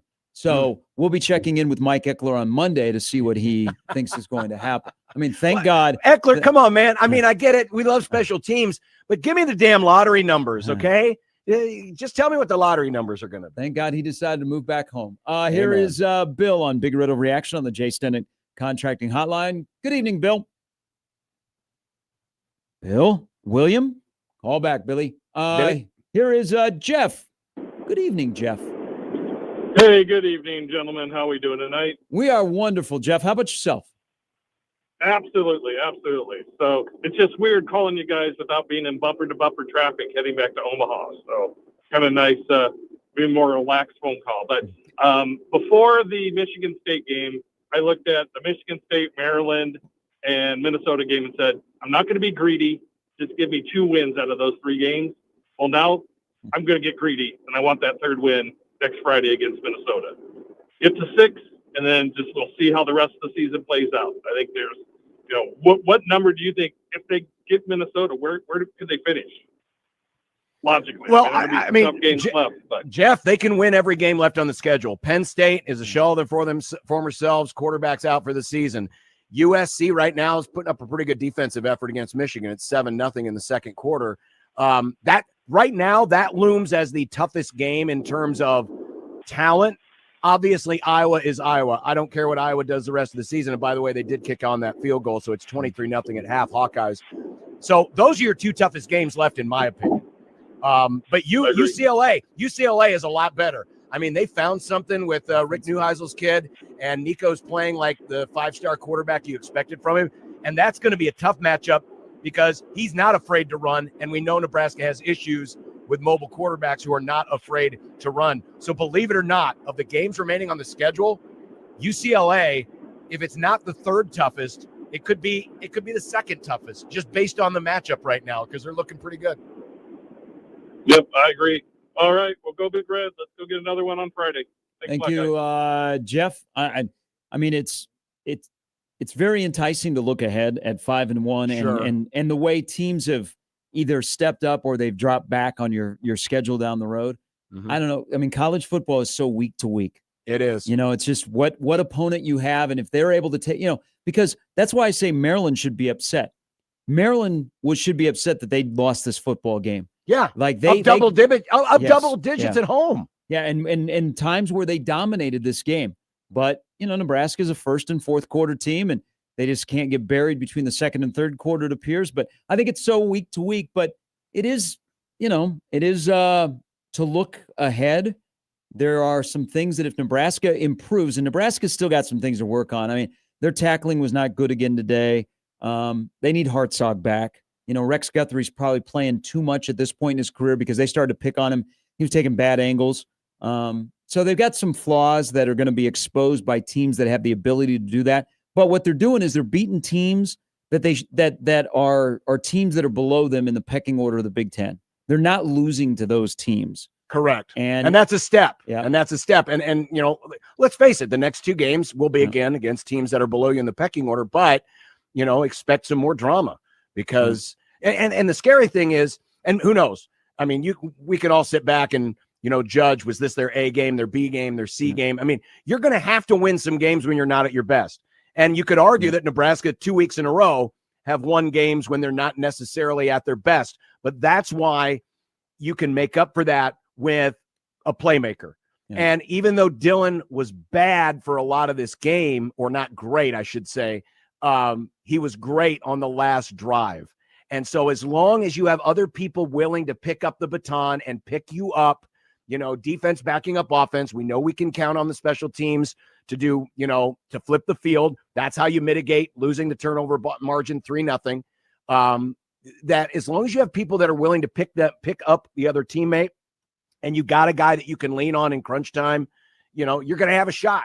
So, that there's an A game out there somewhere, and you hope it comes at the right time. But I trust this team, even when they're not playing at their best, which they didn't the last 2 weeks, that somebody's going to be there to pick them up, and they're going to find a way. Yeah, they don't cave. That's the thing. Like, they don't cave. That because it's mental, Gary. It's mental. That's why Nebraska lost all those close games over the years, as Michigan, I think, has just tied the game with a touchdown.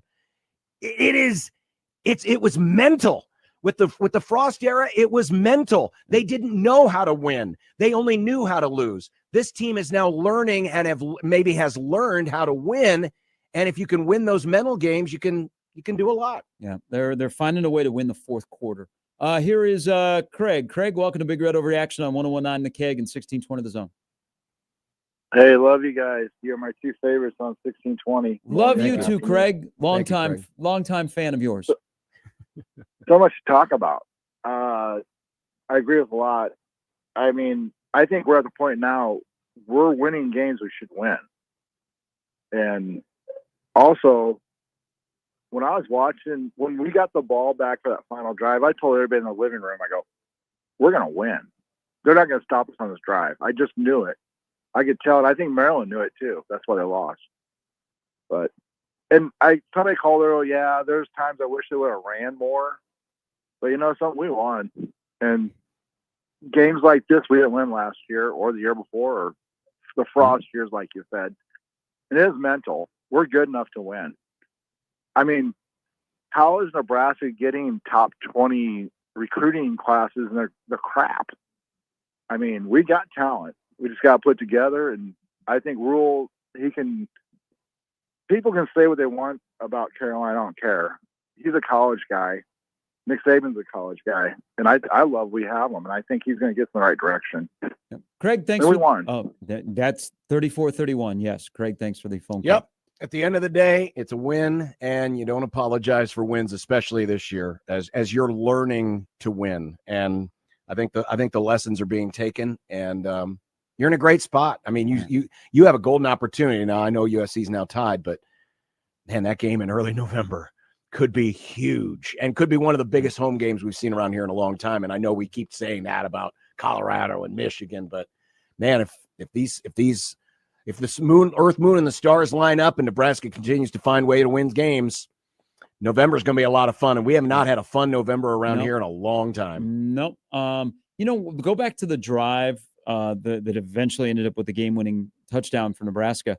How many people were getting they saw Dylan drop back when Nebraska gets the ball after the punt to Barney, and they get the ball and they're at the 19, and they see Dylan drop back and they're like, run the ball.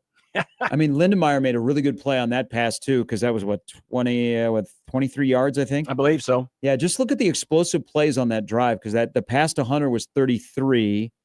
Even the pass to Harburg when you were rolling out was 13?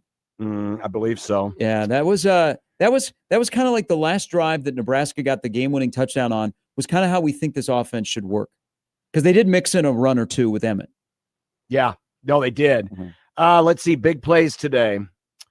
Nebraska with 5 plays of 15 or more yards passing, 7 gains of 10 or more, including a 50-yard run and a 64-yard touchdown. So, yeah, and that was one of the things we talked about and Rule talked about at the beginning of the season. We need more explosives. We need more explosives. This team's getting explosive plays. We saw it last week. It was 2 explosive plays that turned that game around. The wheel route that got him out of a hole, and then the Isaiah Hunter touchdown that essentially sealed the game. They're getting big plays. And we saw it today with the 90-yard drive. They're getting long drives. But how many times did Rule say you can't have those long drives without an explosive play here and there? Well, they got a couple on that drive. They're starting to change the mindset. 34-31 Nebraska over Maryland. Big Red Overreaction brought to you by Dingman's Collision Center and Mechanical Repair. Great folks over there, by the way. Prairie Flower Casino, play longer, win more, and Peerless Energy Systems, your local compressed air system experts. Top of the third, the Cubs and the Brewers are tied at 1. Here is Bobby on the Jay Stinnett Contracting Hotline. Good evening, Bobby. Hey, guys. Bobby! Yes. Let's go. Bishop, Gary. Oh, man. Okay, I've had a little bit of time to calm down. I had to get relaxed. I wanted to call in. What's your choice when you go into relax mode? What is the choice of beverage? Right now, just water because I've had cotton mouth. Okay, that's fine. That's fine. Fair. Thank you for being honest. Yeah. No, just water, but it's just throughout listening to everybody call in and your guys' takes about it. This is more of an epiphany, I guess, for me. I'll admit, I've been one of those guys. I'm highly emotional. I'm stomping around, cussing, screaming at the TV, gotten in arguments on social media with people about, the offensive line. It drives me nuts. What the hell is Dylan doing? Blah, blah, blah. I forgot to, look at the positives because I've been so busy focused on the negatives. I want Nebraska to be, great again like we were in the 90s. I hate to even use that analogy, but it is. We want to see them stomp people into the ground. And so every game that they don't do that, you get upset about it. But I've been able to sit there and look at it and you guys are right. I mean, look, the mental fabric of this team, they're not losing these games. They're winning them. Yes, we wanted to play better. Yes, I want them to. They should have beat Maryland by 3 touchdowns.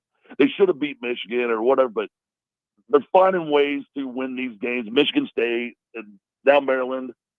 And I just got to give it to them that the mental fabric of the team is going in the right direction. That is the positive. Yes, I want the offensive line to do better. We want to see all these things get improved so we can be that dominant team again. But I'm not going to forget to give thanks for seeing this kind of stuff and not feeling that sick feeling in my stomach in the fourth quarter. Here we go again. We're going to lose another 3-point game. That was gone tonight. When we got the ball, you just knew they were going to go score. Regardless of the interceptions, regardless of the penalties and everything that went wrong in the second and third quarters, you have this feeling that you know it. So if that's bleeding over into the fan base, it's bleeding over into that team and their psyche and their mindset is changing. And I just want to be thankful for that. I'm not going to, piss down both legs screaming over, the offensive line play. That's not going to help anything. I'm going to give thanks for the little things right now. And it's you weigh 300 pounds one football season, you lose 10 pounds, or a pound a month. You weigh 290 next season. That's progress. And if that's progress, we keep getting 10 pounds a year. Cool. I'm good with that. Hey. We're getting there, man. Hey, just wanted to say that. Hey, I appreciate it. Go pick me out a winner, Bobby. Oh, we'll do, brother. Thanks, guys. Go Big Red. You're welcome. God bless Matt Burzel. Yes, Yeah. yes, very Indeed. much so. Huge win by Scott last night over number 1 Elkhorn. Oh, Illinois yeah. North. Excellent. And next Saturday is his memorial at Omaha Scott at Moylan Field. If you have not heard that, after the fact, we can all go, man, Nebraska had a mindset. They found a way to win the game. I'm telling you, at the beginning of the second half, John, when Maryland was basically running the gap scheme in the same play over and over, and they were dominating the line of scrimmage, and Malik Washington wasn't getting touched, and they come out and they score, and you're like, all right, here we go. This is where it turns. There were just times where in the past, because this is what we've gotten so used to this that, okay, here is the back-breaking, momentum-killing turnover that's going to happen that leads to 2 touchdowns on the other side. That never really happened, even though there were times in this game, stretches, where Nebraska was not fluid offensively, fluidness, and they were getting manhandled on offense, but they didn't crater. And I think that's a good step for this program, because as you brought up the mental part, one bad play leads to another, to another, and you look up the scoreboard and you're down 2 scores and you have no sense that you're going to be able to come back from it. We talk about, picking a team up, and we haven't mentioned this play yet, but remember, Maryland started with the football up 7 in the fourth quarter and were facing 3rd down and 2, and they went to the run, and Dasan McCullough came off the edge and the guy who was cracking back to block him from left to right wasn't there in time, and McCullough made the play, blew it up in the backfield, and that was when Maryland looked like they might go for it, and then it ended up being a delay of game, and they ended up punting. Yeah, that may have been the play of the game, because if they make that 3rd and 2, they're still driving. If they're in field goal range, because they were just a little bit out of field goal range, kick the field goal, you're up 10. Then what do you do? I mean, I don't know if they come back down 10. I don't know if they're, maybe they don't. But McCullough made the play. And so even though on a day where Nebraska defensively, again, wasn't perfect, guys are picking up other guys. And McCullough, who was quiet, as far as, being able to rush the passer, we were hoping we'd see maybe a sack come off the edge. It never happened. But McCullough made a huge stop there, and that gave Nebraska new life. And then I believe that was the same drive where that was the drive that ended up with the field goal. Yep. But huge play at the beginning of the 4th quarter. And that changed the game right there. Because it was funny, one of my keys was got to win the 4th quarter. Mm-hmm. And then they came back from break, and the sideline reporter was talking about, hey, this is what Coach Loxley was saying about winning the 4th quarter.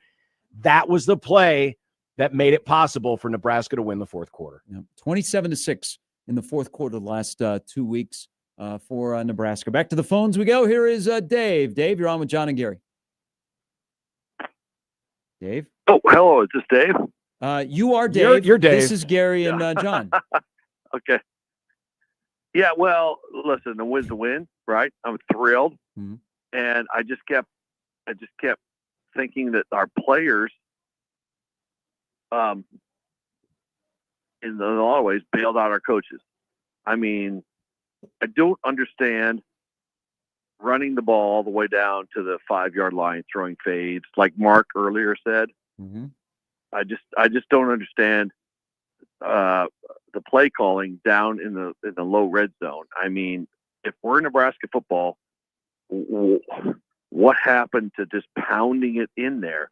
I don't say we got lucky, but I can't help thinking that we're in trouble if we can't run the ball between the tackles, from the 5-yard line. Yep. It's been an issue since day one, the trust of just being able to line it up and win one-on-one battles and find a way into the end zone.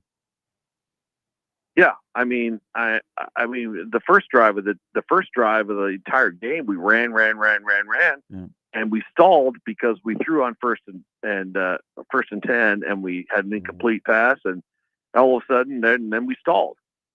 I mean, I love our OC, but I wish he trusted.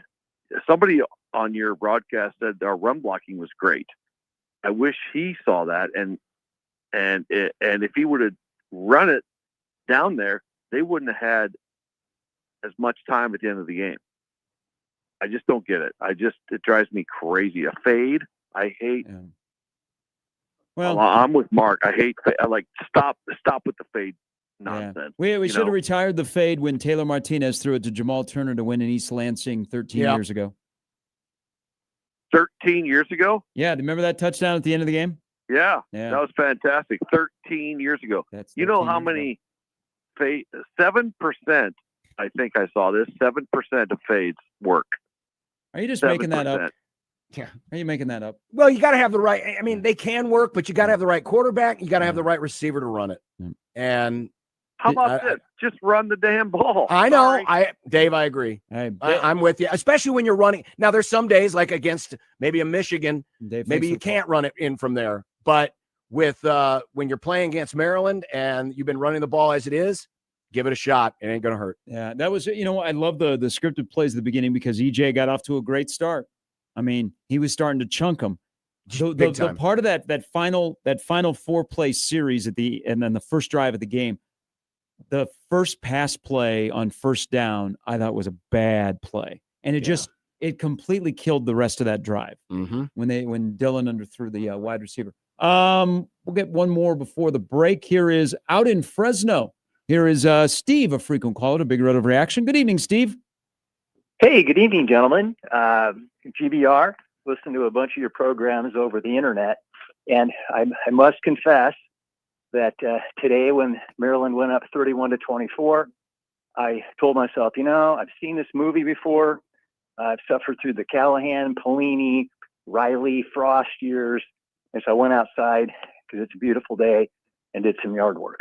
And, but I think I'm wrong. I think after 22 years of futility and the absolutely worst possible time for a penalty, the implosions with Pelini when they couldn't handle the pressure, the up and down with Riley, I think I'm back. I think after 22 years of kind of being emotionally separated somewhat, I think I'm ready to get back in this. I'm not going to turn off the game and do yard work anymore. So, well, I don't know. They came back and won when you did yard work, so maybe you do need to stay with the yard work. Just saying. Well, you know what? I hate to go back to the 90s, but during that span, we were redoing our landscaping, and I would listen to the radio, and they never lost. So I'm thinking I need to re-landscape my yard again, just for good luck. But yeah, I think I'm back. All right. So, it's good to hear. I love Matt Rule. I love what he's done mentally with the team, and I think the roster turnover, kind of getting a bunch of new guys in there, flipping that roster so you get rid of that mental baggage with guys who think they can't win, and bringing in just different guys and obviously very talented players. The guy's a genius. Yep. Steve, thanks for the phone call, and good luck to your landscaping. Yeah, and if you need more landscaping, you can come to my house during the games. Oh, maybe that can be something to be sponsored. And then you can sponsored by Prairie Flower Casino, Play Longer, Win More, or Peerless Energy Systems, your local compressed air systems experts, and these won't help with my lawn, but Dingman's Collision Center Mechanical Repair. Yeah, absolutely. Yeah, maybe get an errant car that ends up in your lawn. That's going to need to go to Dingman's, and you're going to have to fix the divot in your lawn. And they're going to need a loan from Equitable Bank. We take banking personally, and I'm going to enjoy some no-name nutrition because I want to live a better, healthier, more natural life. Oh, you know what? These kind of Saturdays help us all live a better, healthier Amen. life. All right, Jonesy, Alan, Joe, Toby, a couple lines open here as we get set to wind down. Big Red Overreaction. Nebraska wins 34-31. They rally in a wild game, a back-and-forth game where there were runs, and Nebraska has won 2 in a row. They've won 2 in a row on the road. They're 5-1, headed to Minnesota. We'll get you an update on what Minnesota is doing against Purdue. I can tell you they're losing near the end of the first half. And Wisconsin, does Luke Fickell make it to the next Big Red Overreaction on Friday night? All of that to come after this on 1620 The Zone and 101.9 The Keg.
All right, Nebraska's now 5-1 after a 34-31 win over Maryland. If you're into Nebraska being ranked, possibility. If you look at the back end of the rankings, the Nebraska could wake up and be ranked tomorrow as they win 34-31. Quick update, couple of games going on of future Nebraska opponents.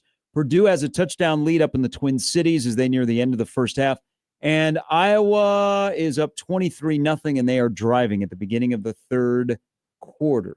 Also, Mekhi Lemon with a touchdown reception at the end of the first half, and USC has gone up 14-7 at halftime against Michigan. And learn the backup quarterback for Penn State ahead of Nebraska's trip out there in a month and 11 days because Drew Aller is now out for the year, announced by James Franklin after the game. All right, back to the Jay Stinnett contracting hotline we go. It is Jonesy. Hey, good evening, Jonesy. Good evening, fellas. Just a couple things. First of all, I wouldn't take lawn care from John. I don't have enough insurance for that. And R.I.P. Diane Keaton. And any more? You guys? Oh, really? done I didn't know pretty she much passed away at 79 today. Oh, I did not hear It was that. a bummer. Yep. And at this time, you take a check mark on the left column any time of the day. And, I saw Matt Schick, I believe, had tweeted out, it was like 3-4 weeks ago, both Penn State and Florida State were top 10 3-0 teams, and look where they're at now. So what's a better job, Wisconsin, Florida State, or Penn State? Penn State. Yep. Followed by Florida State. Yep. Jonesy, thanks for the definitely. phone call. By the way, Florida State lost again today. So they Yeah. are 0-3 in the ACC, and they've lost 8 straight ACC games. Iowa's just scored. You made a noise. I flipped over to the Iowa game. Do I need to flip back to the other game? No. I was reacting to the Iowa score. You saying Iowa scoring. Iowa may hit the total by themselves. Yeah. They are a extra point away from going up 30-0 in Madison. Woohoo.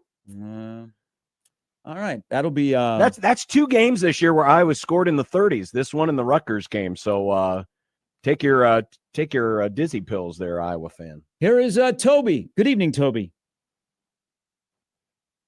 Toby. Here is Joe. Good evening, Joe. Oh boy, here we go. All right. Yeah, there's always one episode during every show where we go through 3 callers in a row that don't hang on. 402-951-1620. Alan, you better be there. Alan? I am here. Yes, Alan, you can talk Can you for hear a me? while here. Yes, we can hear you. All right. Well, I'm an old time Nebraska fan, It's okay. and I really think everybody needs to give these kids a chance. We're not the team from the 70s, 80s, 90s. We're just kids from right now. Let them do their thing and have a good time. And I think they're doing all right. They're not going to be national champions tomorrow, but they can be in the future. And that's all I got to say. Alan, thanks for the phone call. John, how would you say the vibe of this show is? Because Alan's not alone. There's other people that have been tweeting at us about. I don't know why. Can I mean, people not just accept that Nebraska's 5-1. I mean, outside of folks complaining that they should run the ball a little bit more and maybe some play calling in the red zone, I don't think it's been that negative a show. I don't. It is what it is, but that's why we do this. We get different opinions from different people. So not everyone saw the same game that you did, but overall, I would say on a positivity scale, I'd give it like a 7 out of 10. I mean, people are. I think it's the balance of what new Nebraska is doing, and the balance of what we've become used to, and we have to change our mindset. We're not used to this, Gary. It's the process of while you're winning games, what are you doing to make sure that you are in situations where you win games and it's comfortable and you feel good and there's really nothing to talk about. I mean, there are some things in this game that are still an issue that they've got to work on. I was disappointed that the tackling took a step back. I thought their angles were really, really poor tonight. And that defensive backfield, is a really weird combo of they just kept running all those crossing routes because Nebraska was going to give them stuff underneath, but then Nebraska wouldn't be able to make tackles. And then also they weren't getting help because there was no pressure. There was that stretch of the game where Malik Washington could have dingled and dangled a lot more than he did. But at the end of the day, and this is probably new Nebraska, when Nebraska had to make plays on defense to get the ball back to the offense on third down, John Butler throws the kitchen sink at Malik Washington, and he's confused, and they have to punt. And then on the next drive, when Nebraska has had a quarterback that has thrown 3 interceptions, one where he just stared at the guy and looked like a guy that was starting his 6th game of his career and not his 19th, he made plays and Nebraska wins. That's the new Nebraska. Yeah, it is. It's the new Nebraska, but as you said earlier, Gary, it's the new college football. I mean, someone mentioned earlier, Penn State and Florida State were world beaters a few weeks ago, and now they're not. Same thing we're seeing in the NFL. The Lions were dead after 1 week, while the Chargers and the Packers were the next great thing, and now the Lions are great, and those two teams are scuffling a little bit. I mean, we're seeing kind of the NFLization of college football. Yeah. The talent getting dispersed a little bit more evenly. There's not really super teams, and we're in a playoff era where you don't have to win every game to make the postseason. And so maybe that's one of the, if you want to call it that, one of the drawbacks of the playoff era, especially the 12-team playoff era, is that the urgency to go out and win with style points and win big isn't there anymore. But I think the bigger reason is just the talent discrepancy that used to exist doesn't really exist anymore. Here is Jared is back with us. Good evening, Jared. Hey, what do you guys think about the old defensive fits as far as run fits? 3 interceptions is okay, but the run fits really scared me a little bit. Thankfully, Maryland didn't have a breakaway back that could take advantage of it. I'd have to go watch it again, Gary, but I just thought there were times where they got beat up front as versus maybe the run fits. There was one, well, it was a touchdown run. It was a touchdown run where Vincent Shavers bit for a little eye candy and broke one way and the play went the other. But I'd have to go watch it again. Yeah, there were times, and that's still an issue where they didn't have anybody at the second level, or it was Shavers that had to do a lot early. Javen Wright ended up leading Nebraska in tackles again for the second straight game with a big number. That's my guy. Yeah, I think there was just times on the offense or their offensive line against Nebraska's defensive line, they just mauled them. They won one-on-one battles. They washed some guys out. Riley Van Poppel got washed out again today. But then there were times where the youngins would come up and make a play on the defensive line. It was a disjointed kind of roller coaster game that you were in it to win it for 60 minutes. And if you could just hang on and make plays when you had to make plays, winning plays, instead of making plays that were winning plays in the second and third quarter and disappearing in winning time in the fourth, they were the complete opposite. I don't know. Maybe this team isn't, and this might be okay. And then they're going to pay for it. But maybe this team isn't just equipped to play a full, complete 60-minute game. But they're going to find a way when it's time to make plays, they'll make plays. They're just going to take you through the ringer in the other 30 minutes that they don't make plays. Right. And they're going to fight. But Gary, they're going to fight. And that's something they didn't have before. And they've kept their head above water when they've had some downtime. They haven't gotten buried. That's true. Because again, it looked like it was going bad, and then Deson made that great play at the start of the third quarter. So the biggest takeaway from me is second week in a row, this team's got some grit to it, and they don't just roll over and die like previous Nebraska teams used to. By the way, real quick, going back to Penn State, I don't know if this is 100% accurate, but I bet it is. They've lost now 2 straight games as 3 touchdown favorites, and that has never happened according to someone in college football. Yeah. Here is Rex. How do you give up a home run? Good evening, Rex. Hi. I saw Corcoran got in the game. How much did he play, and did he play very well? And who did he replace?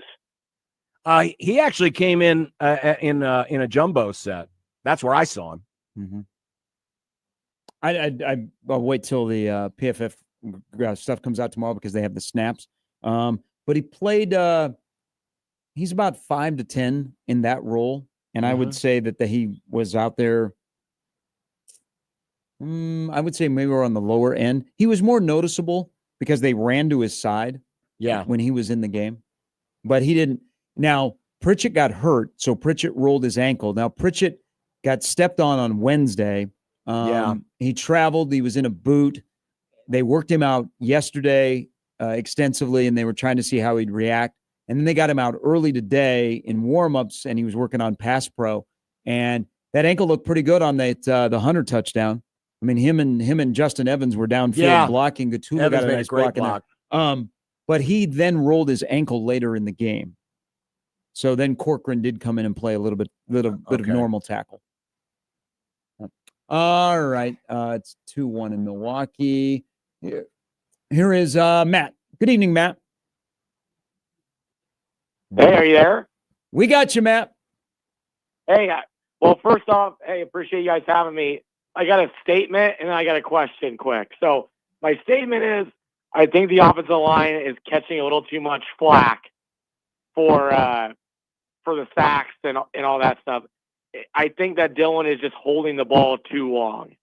I feel like there's multiple times where he has time to throw, just got to get it out. And maybe that's play calling. I don't know.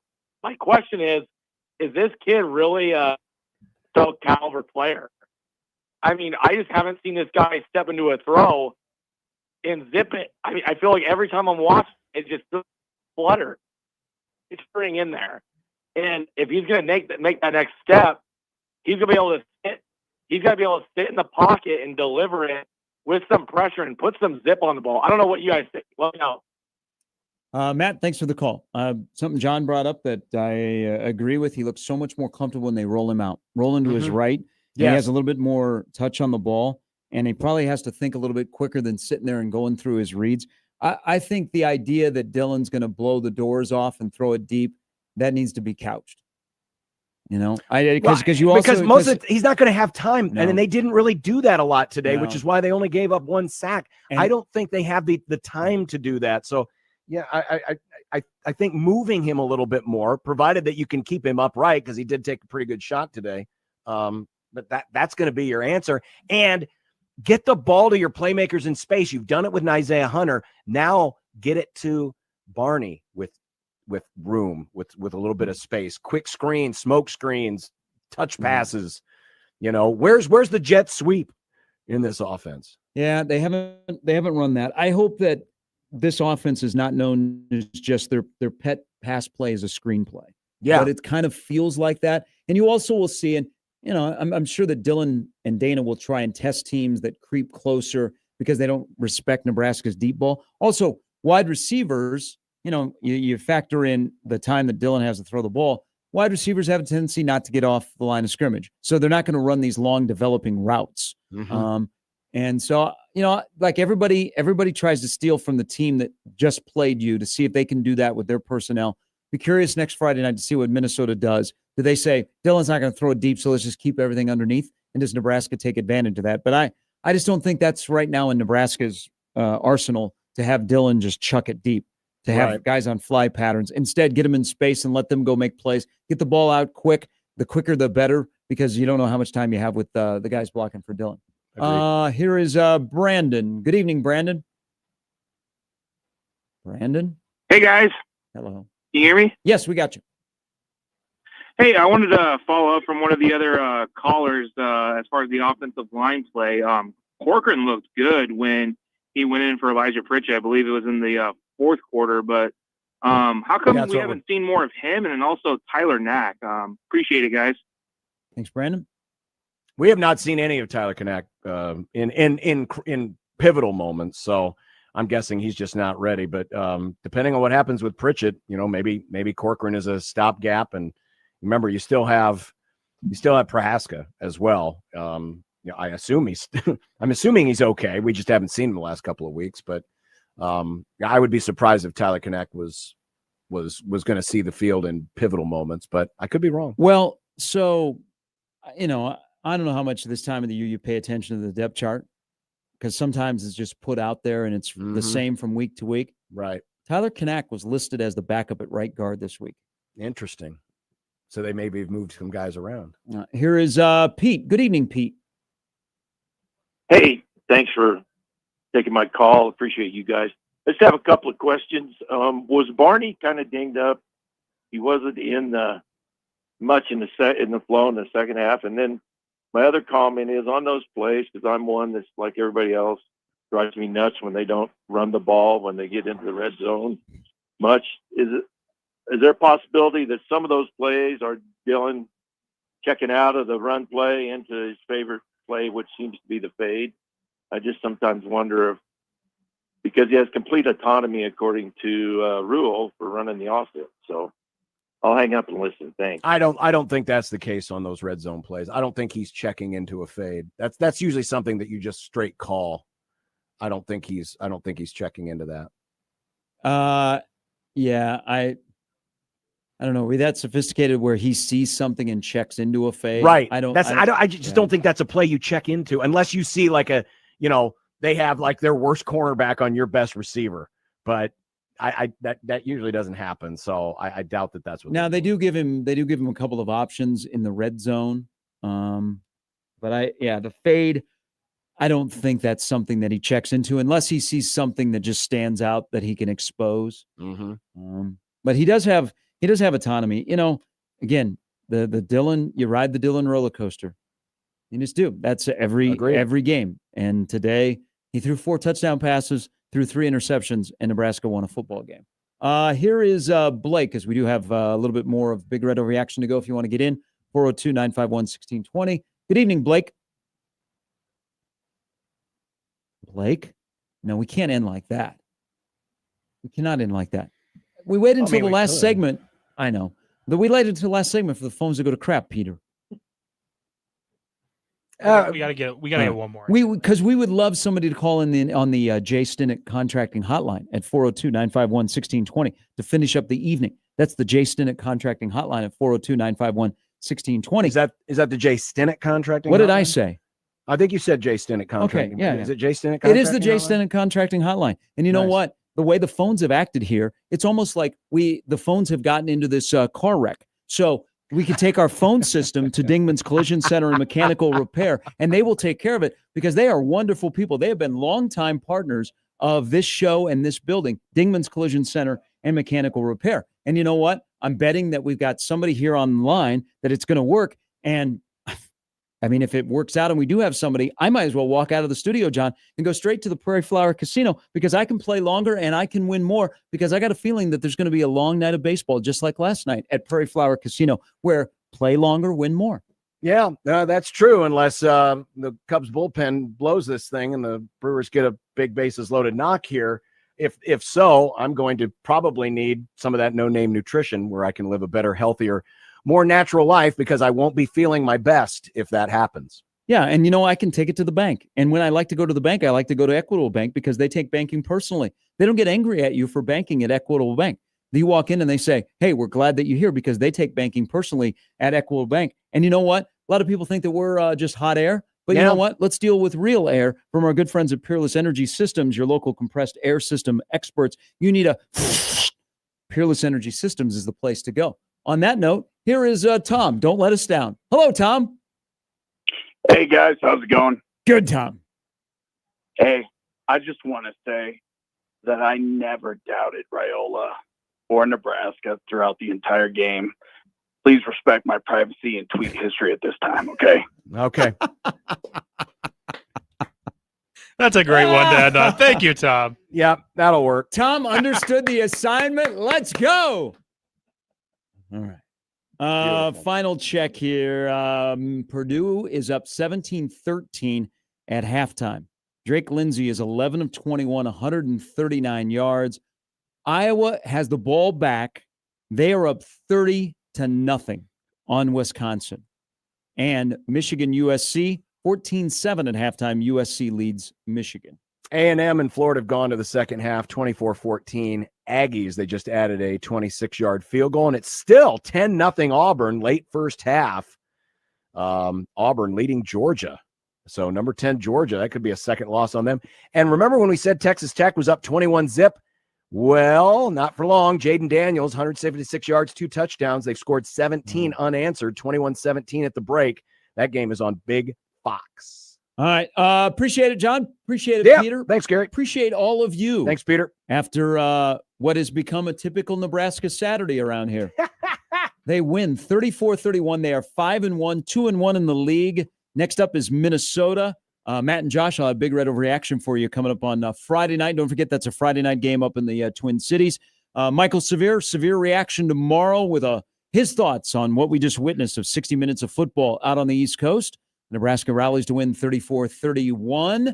I'll be back with Matt for Gary and Matt at 6, Connor Happer at 10, and then, of course, John and Josh on Unsportsmanlike Conduct on Monday at 2. Still lots to discuss, to digest this one. Don't forget, short week, so get in early, get in often, and have a great, wonderful rest of your Saturday night. For John, for Peter, I'm Gary Sharp. Thanks to everybody. Big Red Overreaction on 1620 The Zone and 101.9 The Keg.